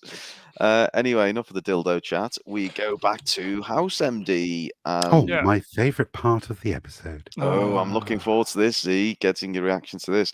So the tour of the factory commences. We forgot the whole point of it other than to dump exposition all over us like some kind of money shot from a porno. But we do get to this fantastic scene where we have a sexy red protocol droid. My God. Female This is- one as well, obviously. This is female voice. C1D1, a protocol droid in blood red. They were the Volkswagen Golf XR3i of protocol droids, mostly owned by middle-aged men with small penises on farmsteads. Top And of we the have range. They're Another R lovely. shot. And Iceman would give the red droid one. Jesus. This is Brownie. Your chat has degenerated into But we either- wouldn't expect anything either more, would we? the really, number to be fair? one every time there's a female on the screen, or now Jesus. identifying arses when they appear on the screen. This is what it's become. It's either Brown. look at that one, yeah, man, Yes. or there's always exceptions. Here you go, Osman. Minus Yeah. one. Oh. Look at those glowing. The glowing yellow really works on the red, doesn't it? See, and it's got Goes a bit well of a with the cat. black jaw section as well. Nice Oh, color yes. scheme. It's a bit of the Iron Man's about it, though, isn't there? You I think? love it. You love it. Yeah, I thought you would. And I don't know if if it's coming up, if we've missed it. I don't know. But Z, did I hear right? Was there a droid referred to as just C1? Yes, the protocol droid's reference is C1D1. Oh, and he just shortens it. I thought for one moment there was an actual droid with just the full name of C1. I thought, is that the equivalent of like the ultimate con registration plate?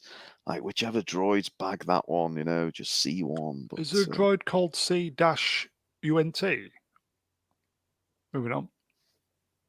No. Stream killer. Look, see.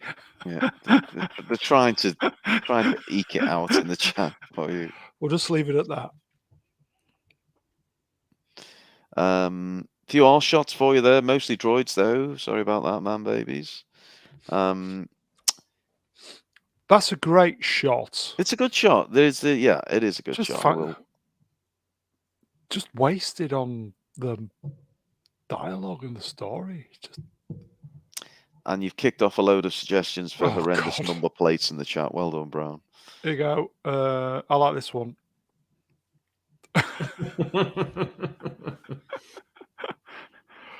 See?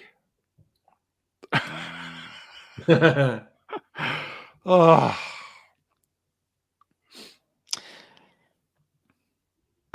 So a little bit of chat here. Z, you could probably fill us in because you maybe paid more attention than us in this scene. What's going on? What's the bit of debate that's raging? Well, they've got a Super Star Destroyer engine, a rather large one, on its way out of the shipyard. Harold wants to know what it's for, where it's from, where it's going. Unfortunately, that information is classified. But of course, being a snooty bitch, nothing's classified to her. They are. Is it just me or the females are just not likable in this show? No, they're not. Not at all. The three main females. Horrible. I mean, Ahsoka is the least offensive of the three, but then she gives me nothing. I just get folded arms, neutral expressions, and no emotion. And that's as good as it gets. Showing emotion is showing vulnerability. Well, we don't want any of that.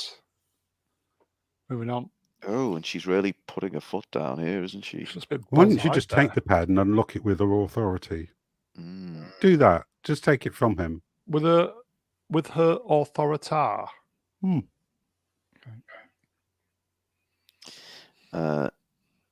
the Ham again.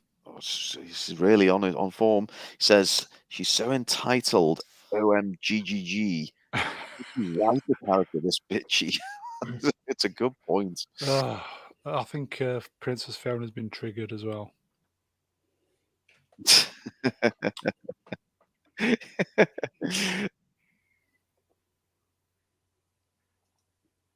And the very good. Again, Z, I was several spliffs in when I was watching this earlier on. The protocol droids need to let slip here, doesn't it? Is that right? Oh, of course, yes. If you ask us the right questions, we'll grass on anyone. But they weren't allowed to grass on anybody before they walked in. Well, nobody asked them the question. Okay, here we go. Bad guys, bad white guys in the wings waiting, everybody. Oh, yeah. Hey, Hydra. And there we go. This is actually no. I think this is the regional manager guy, isn't it? But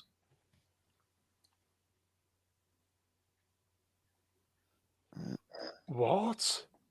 And then here we go. Well, we should really get Z to read this out. I know it's a female droid. May I just butt in, folks? Not Brian has dropped a doozy. I hope this isn't correct. Yeah, of course it is. Oh, it's right. not 1 hour 51 minutes. Yeah, that's no. He's saying it's available to watch in 1 hour 51 minutes. Okay. He's clock watching. The stream is so boring. We've pushed him to looking at the clock on the wall. Jesus. If I'd have had to do the slides for a show that's 1 hour 51 minutes, we wouldn't be doing it tomorrow. Brownie nearly spat his false teeth out there. It's going to take me all day to do them anyway. MJ M Duke in the chat for £2 English with King Charles's face splattered all over them. Says, I'll say it. Ruin does better characters than this. It's correct as well. I'll take that. Thank you. And yes, the droid. Sorry, no, we've gone right past what I want to get Z to do. Z, would you please do the voice of the droid for us? I have seen such a droid. I catalogue inventory on arriving transports. An HK-class droid recently prevented me from completing this task. Ooh. 5 rotations ago. Oh, what's a rotation?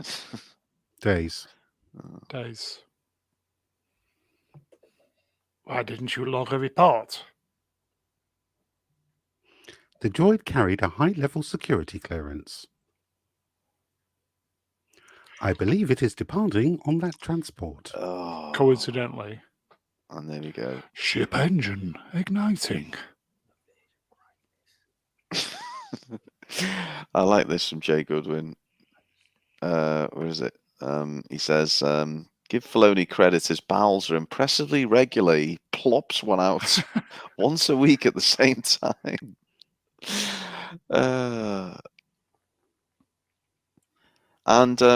You know, we're in a real danger of getting some damn Stop that action in this ship. episode. Stop that ship. I can't do that, General. They've cleared for departure. He loves One, by the limelight, way. doesn't he? As Ryan This Kelly- cunt. Ryan Sorry. Kelly just One- put his one gun for up. that- Hey, No, easy. country. He shouts this before he shoots. What the hell? For the Empire. It's Is like that- going, is that- here I am, and giving is her that enough so- time to swing a lightsaber at you. Is that so he can let them know who it was all about before they die? Yes. Uh,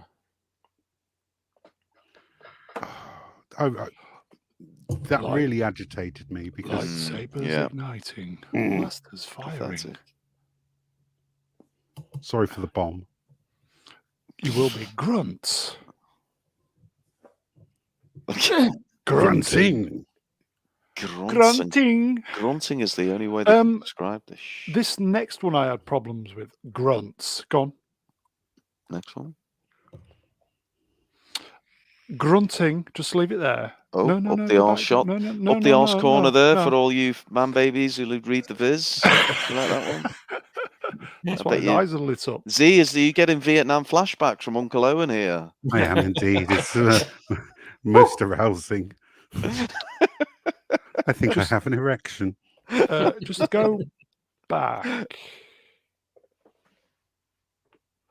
Why didn't they keep the female there alive for questioning? No. They just shot her effectively in cold blood. Oh. I While don't all know, this was going on, go forward now. Right. Up the arse The corner. cowardly white male was stood behind the droid. Yeah. Coward, yeah. a woman Behind the droid. female droid. How else are you supposed to get a reach around, sir? And of course, they blast their way through the window. And she does this crazy drop, doesn't she? She just gets up, yeah.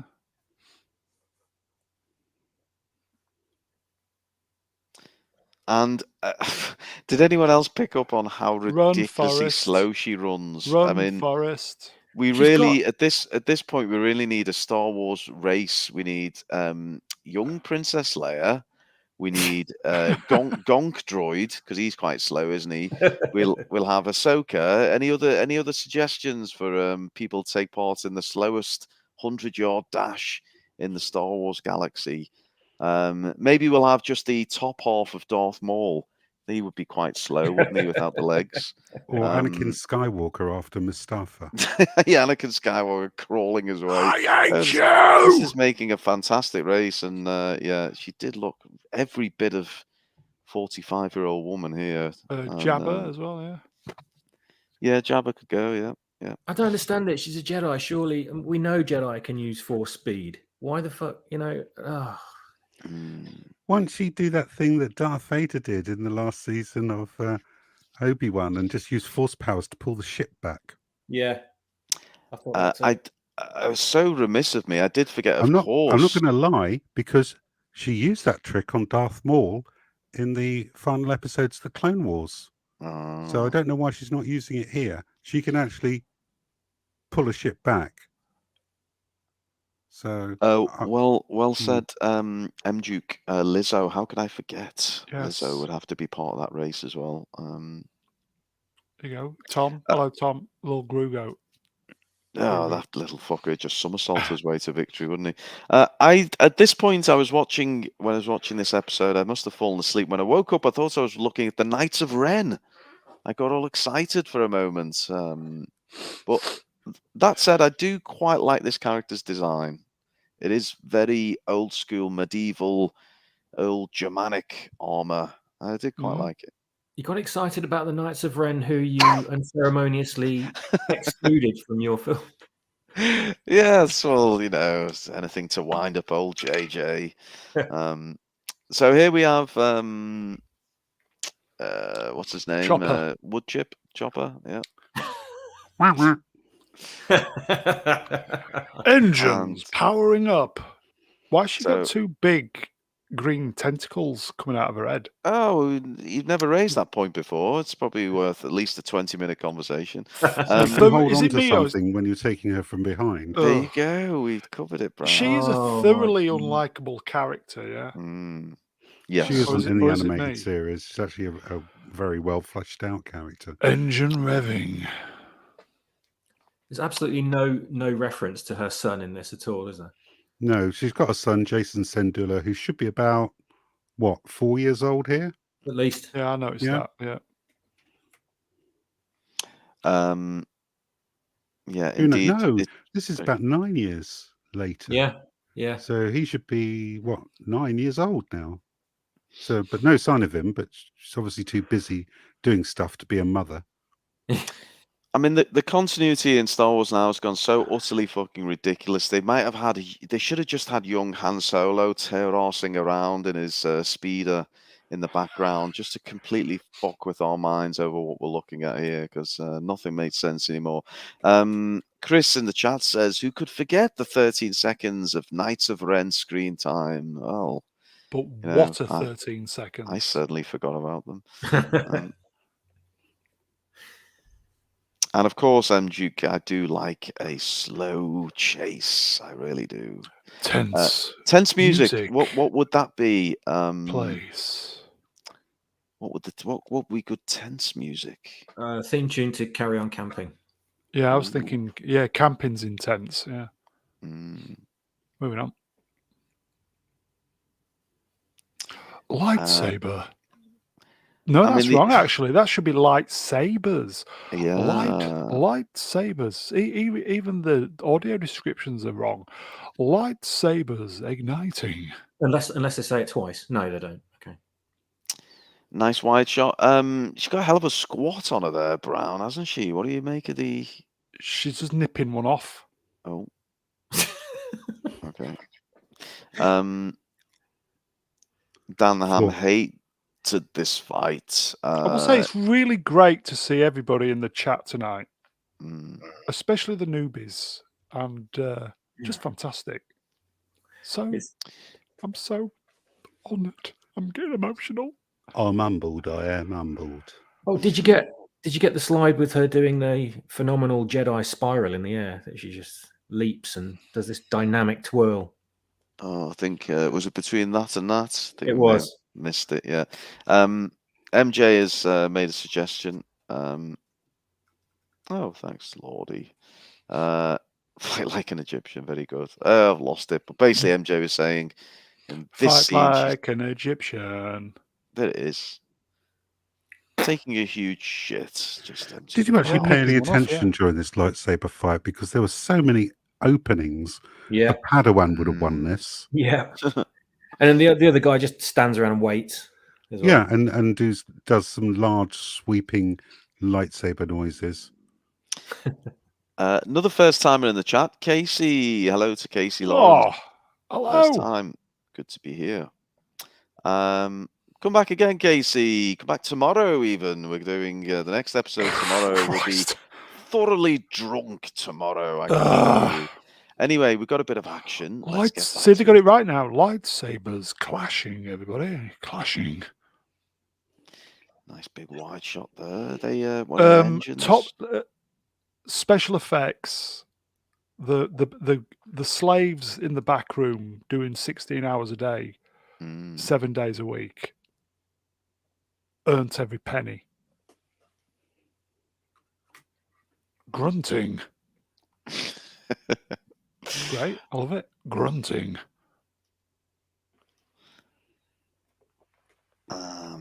Transport And CT. this is Hera trying to track down the escaping ship. We've basically got two things going on here, haven't we? We've got the lightsaber battle, and then meanwhile we've got Hera chasing down the departing ship. Could the ship not go into hyperspace in the atmosphere? Well, it does shortly, doesn't it? Well, no, it does it outside the atmosphere, doesn't it? Oh, right, I see. Piercing blue eyes there, Brown.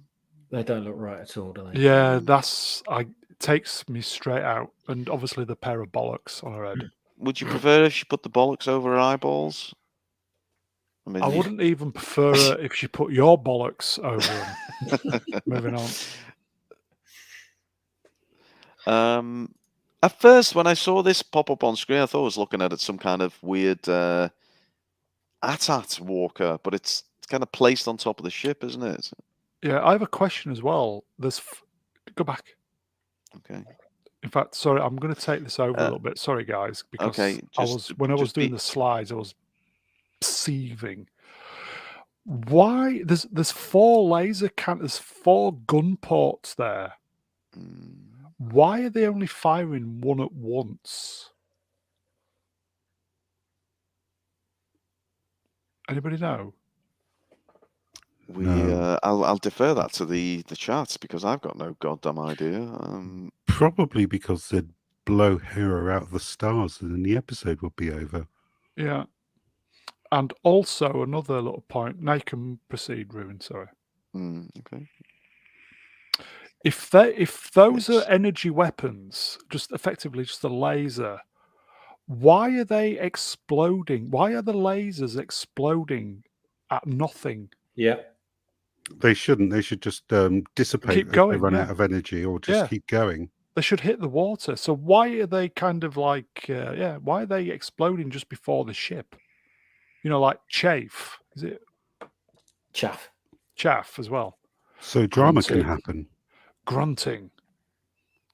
Smashing. That's all right. She's only pierced him through the chest. He'll be fine. Oh, yeah, that's easily repairable. Or apparently the cats, though. Well, not anymore.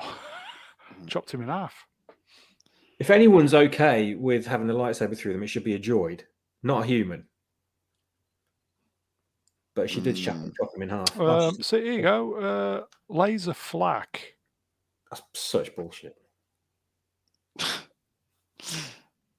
Distant explosions. Cannon firing. You got all this ordnance coming at Hera, and she's just so casually flying. She's not even going or looking stressed at all. She's just casually whatever. I can do this. Yeah. See, when you think to the the dogfight on the Millennium Falcon with Luke and Han, and the intensity and the way they expressed the drama of the fight, and this is just like I say, flat as a pancake, isn't it? There we go. She's just really didn't sell it to me, I'm afraid. And there's a whole thing here with this little robot just has to find some kind of was it tracking device? Is it? Z? Oh no! Yeah, it's sorting through his junk drawer full of junk. Fuck. Oh God! And for some reason, they don't have the ability to fire a tracking device. They have to put it on there manually. I'm surprised she didn't get out and surf the ship up there and put it on herself. Well, you've missed the best point, but we'll do that when we get to it. Grunting. Well, they should have really just had some space horses on the ship, and then they could have galloped onto the ship and dropped their tracking devices. But this fight rages on. Do like this character. Who's this character? Obviously not Cat Lady. Marok. Yeah. Was it Z? Sorry, I talked over you, mate. It's Marok. Marok, yeah. I do quite like his design. So this is the bit of droid nonsense where he's rummaging through all his bits and bobs and can't find the right thing. And yeah, in what should be a rather tense space battle, we've basically just got a See, nonsense. she's thing. she's now dismissing the abilities of a fucking droid. Yeah, she's putting a droid in its place. Yeah, because the droid doesn't know where the whatever it is. You know, the battery, the tracker. Yep, and they've got to try and get this on them before they jump to hyperspace. Meanwhile, back to Ahsoka. Mean Metal. and moody. Look at that, everybody. Is she doing the old devil horns there with the right hand? The rock signal. Looks like it, doesn't it? It's the Hawaiian salute, isn't it? Katanga. Katanga, Something my like friend. She's threatening to poke him in the eyes. And Yeah. someone in the chat said it, but we've moved on because we're all getting very excited. But someone said Pound Shop Darth Maul, and they've got a point, haven't they, with double-ended dildo? Yeah. And then Signal he gets beeping. text from his mum. Dinner's ready. And Goes he has to get spinning. the That's a good trick. Clicks. Vibrating. oh, That's the lightsaber flying. That's there the he double goes. ender. Again, another slow chase. Lasers, everybody. And he just makes onto the ramp to One and Brownie's blonde bitch. Yeah. engine ignites. There's a good bit coming here, by the way. Well, the good bit can wait because we've just had a super chat. Brownie, over to you. Nikki Rellahan in the chat for 20 UK poons. That's real money, folks. Just have some money for your sacrifice. Oh, Thank you, Nikki. thank you, Nikki. Nikki, you are beyond Yeah. generous. Thank you, my So friend. generous, thank you. And it is, I've got to say, we all sit through this and we have a bit of fun with it, but poor old Brownie there has to capture the screen grabs for every single one of these moments. But thank you, Nikki, so much. And thank you all. You've stuck with us. We are approaching the end of this one. We said 2 hours, but it's not going to happen, is it? I know, we're going to... Did everybody see this? The guy with the mask thought he would get her from behind with a double ender, Oh, yeah. and When she just Ruga back. Yeah, just kind of dodges it or something. She just kind of moves to the side a little bit. Yeah. Yeah. Yeah. It's Engine ignites. and they're off. One, by the way. And I guess it's a draw, isn't it? They fought to a Mean and draw. moody. And there's the Absolutely no ship. emotion from her whatsoever. Pull the ship with the force. Grab it with the force. Grab it with the Yeah. force. Do it now. Grab it with the force. No. Yeah, can't be asked. Just stand there looking stoic. She doesn't even try. I mean, that's not going to stop the ship from getting away. The ship could still No. maybe boost or something. But she doesn't Cannon even raise fires. a hand or anything. And we return back to the space chase. Explosions. With the laser still igniting in space now. How the fuck does that happen? Chopper's got the tracking device. Yeah. And I really didn't like this. I know some people like Chopper, but it's really goofy the way he winds it up and then chucks it like a baseball pitcher. It was really distracting. No job. There we go. And he manages to, of course he manages to. Oh. Yeah, because the hyperdrive is just about to go off. So he's dropped. You can see the little tracker in the middle there. And yes, Smilex. Okay, it is a fast chase. I'll give them that. Damn it. Is there gravity as well? Oh, talk to me about gravity. Volk's back, and he said, "What did I miss?" Nothing, mate. Nothing. So should we go back for Volk? How far back do you need to go, Volk? Should we please start please, over? No. You've missed maybe Sweet two FA, R mate. shots. 2 R shots, if that's. And Chopper saves the day. Exclaims. Well done. And at that point, Woof, they're off. timing. Good And work, they've got chap. them. You got him. You got them. And he's Chat happy really with that. positively. So who said who does the voice for Chopper? Dave Filoni. Oh, it is Dave Filoni. You'd think he'd put this fucking ridiculous cowboy hat on it as well, wouldn't you, knowing him? I mean, and there we go. Back to Cat Lady. Here you go. New person in the chat. We love new people. Ruin, you available? David Harville in the chat says Disney introduced force powers set to 11 in cinematic universe and can't keep it constant. And No, you they are can't even keep it indeed constant right. series to series. No, or episode to episode, even. Yep, absolutely right. Hello to you, David. Oh, Good sorry. to have you with That was us. me. Sorry. We've got someone else here. I like Saladars says the show needs more cleavage. Oh God, It does. you're not wrong. I'm here. So the two ladies again communicating. We go back to the tower, isn't it? Sabine's tower. Oh, there's your cute little, meow, bouncing super chat. I think room cat. for Flopmeister. Yeah, disappears. Flopmeister. Flopmeister's off to bed, but he does toss you a $4.99 Does he? in dollar, and he says, "Cheers, mate. See you tomorrow." Thank you, my friend. Don't often get the use of mates from Americans, so nice to hear you using Thank you, my friend. the language floppers. Thank you for that, mate. And Sabine's back, isn't she? Does the fucking cat hell, feed itself, or is there some kind of automatic food Oh, it's- dispenser? I'd like to think so.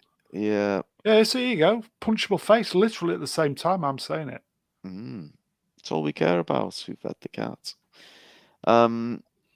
Now, Z, we're going to need you to come in here because she appears to get dressed up as a Mandalorian at this point. Can you explain, for those of us who've not watched 50 hours of cartoons, what the hell's going on? She's laying out her Mandalorian armor so that she can put it on. So is she a Mandalorian? She is a Mandalorian, Oh, yes. okay. She's House Wren. Ah. Okay. There's the helmet.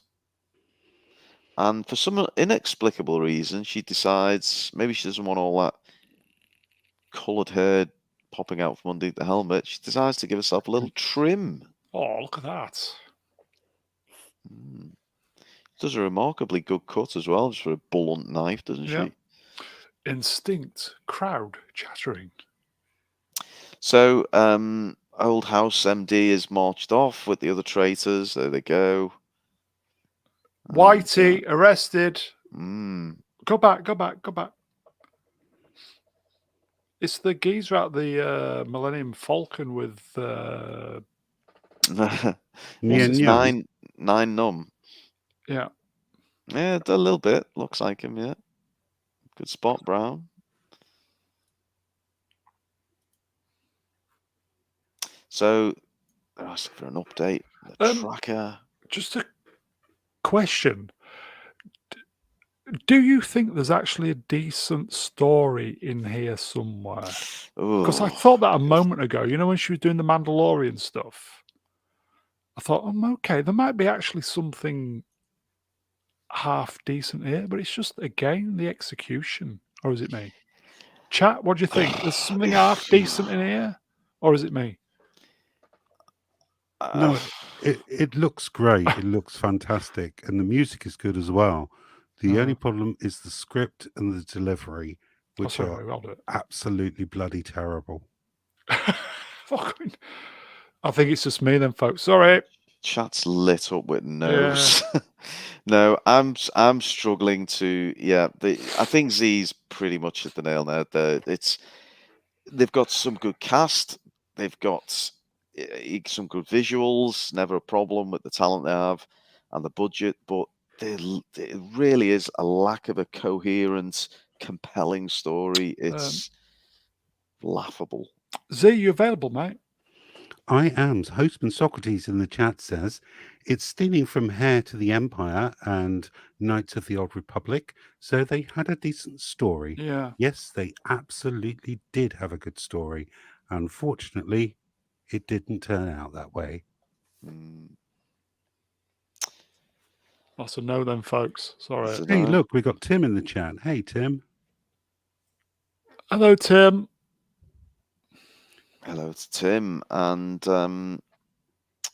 so Sabine gets the full-on lesbo haircut, doesn't she? And Yeah, this particular scene is the last scene in the Star Wars Rebels animated series. There you go. So they've recreated it almost shot for shot with the original. Oh, it's like poetry rhymes. Yeah, except George Rhymes, a Disney Lucasfilm, makes only sounds the ducks can hear. Brown, any sexier with the short hair or less sexy? I think she's lovely. Oh, okay. Yeah, I do. Okay. But then again, I'm desperate. Moving on.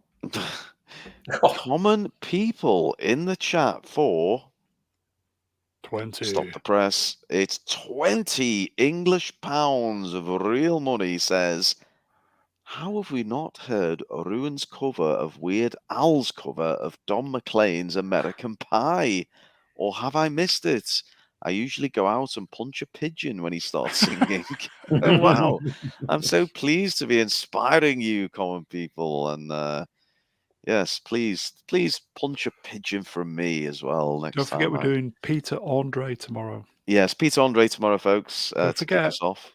Yeah. Have you heard that version, Ruin, of I don't believe I have, but I'm certainly going to go and Google it straight after this. Is it? This here Anakin guy. That one.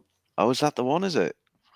Oh, I'll get the lyrics, common people, and I'll see what I can do for you, my friend.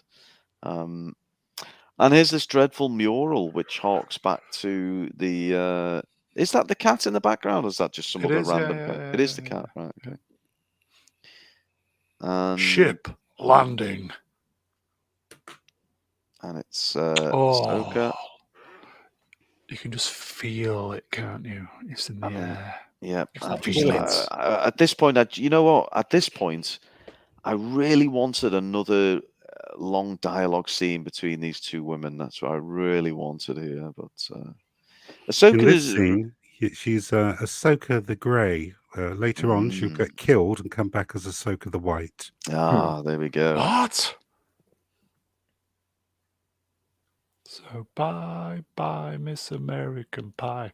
Drove my Chevy to the levee, but the levee was dry. Oh, he did a key change in the middle there. Very nice, Mr. Brown. You're welcome, man, babies. Nice haircut. Was better than those two dangly fucking things on your head, Ahsoka. Here you go, folks. Oh, he likes the haircut. Fucking scissoring. Oh, it's scissoring. I thought he was talking about the haircut. Oh, God. I'm losing my mind. Our chat is brilliant. They're very good. They are fucking brilliant, our chat. Drew says, violated haircut. Validated haircut. Listen, what you do in your private life is your own business, mate. This show's draining the life out of me. Iceman says, just kiss already. And Pandawan in the chat says, there you go. I'm going to do it. You're going to do it. Hello, fellas. I hope in tonight's just hope in tonight's episode, Ahsoka keeps her arms uncrossed. Have a good night. Now, tomorrow we will be taking a drink every time Ahsoka crosses her arms. Every time. So stock up well, everybody. Yep. Stock up well. We're doing neck and a drink for stupid smug expression as well, aren't we? And Z, you barely re-established the rule, and Ahsoka crosses her arms. Drink. Drink. We have a transmission from General. Oh, I thought you were going to say something else then. Singular. It appears that transport has. Sorry, I'll start again. It appears that transport was traced to the Denab system.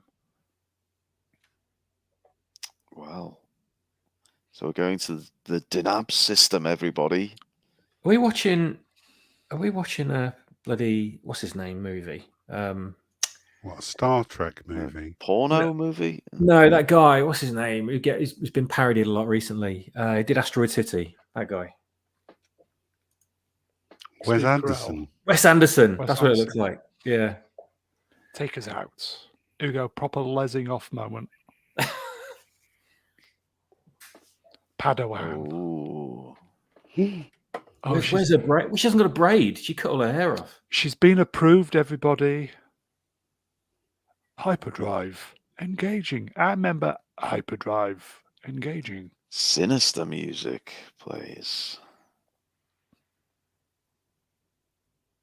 That's the drive unit being dropped into the center of the space station, isn't it? Wow. Yoth.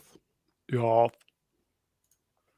Yes, Right. that's the ship they called reference to earlier, the Eye of Sion. Ah, gotcha. I would just say to chat, after the stream, could you possibly take a moment to drop a comment in the comment section? Helps with the algorithm. Thank Oh, you. there You're we all go. wonderful. Again, we've got a hologram problem again here, haven't we? We don't have projectors. Yeah, We're just floating. I yeah. did like the It's, new kind of look of these projectors, though. So the general chat is they're talking about Thrawn again, aren't they? And Yeah. yeah, they feel as though they're getting closer to, as mention of Ahsoka, but and he is concerned about Ahsoka. Then okay, Ray Stevenson just chewing it up, everybody. It does. One, by the way. yeah, you do like her, brother. She's well fit. I mean, you like her, but that's the one I'm pairing you up with, I'm afraid. That's the reality. This It is is, unfortunately. Moving on. This is the wet dream. This is who you wake up to. Okay.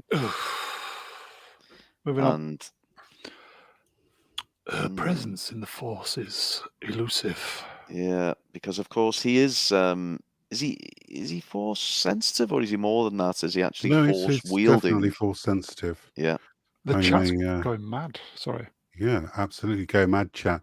The two fallen Jedi, their names are Skoll and Hattie, which is from Norse mythology, as he will be the one who mocks, and Hattie, the other one, is the one who hates.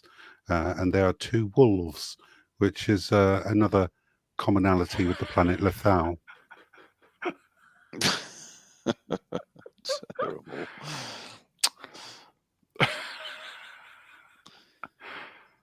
Well, I mean, who's the leader here? Looks like it's this Morgan Elsbeth one. Well, she's paying them.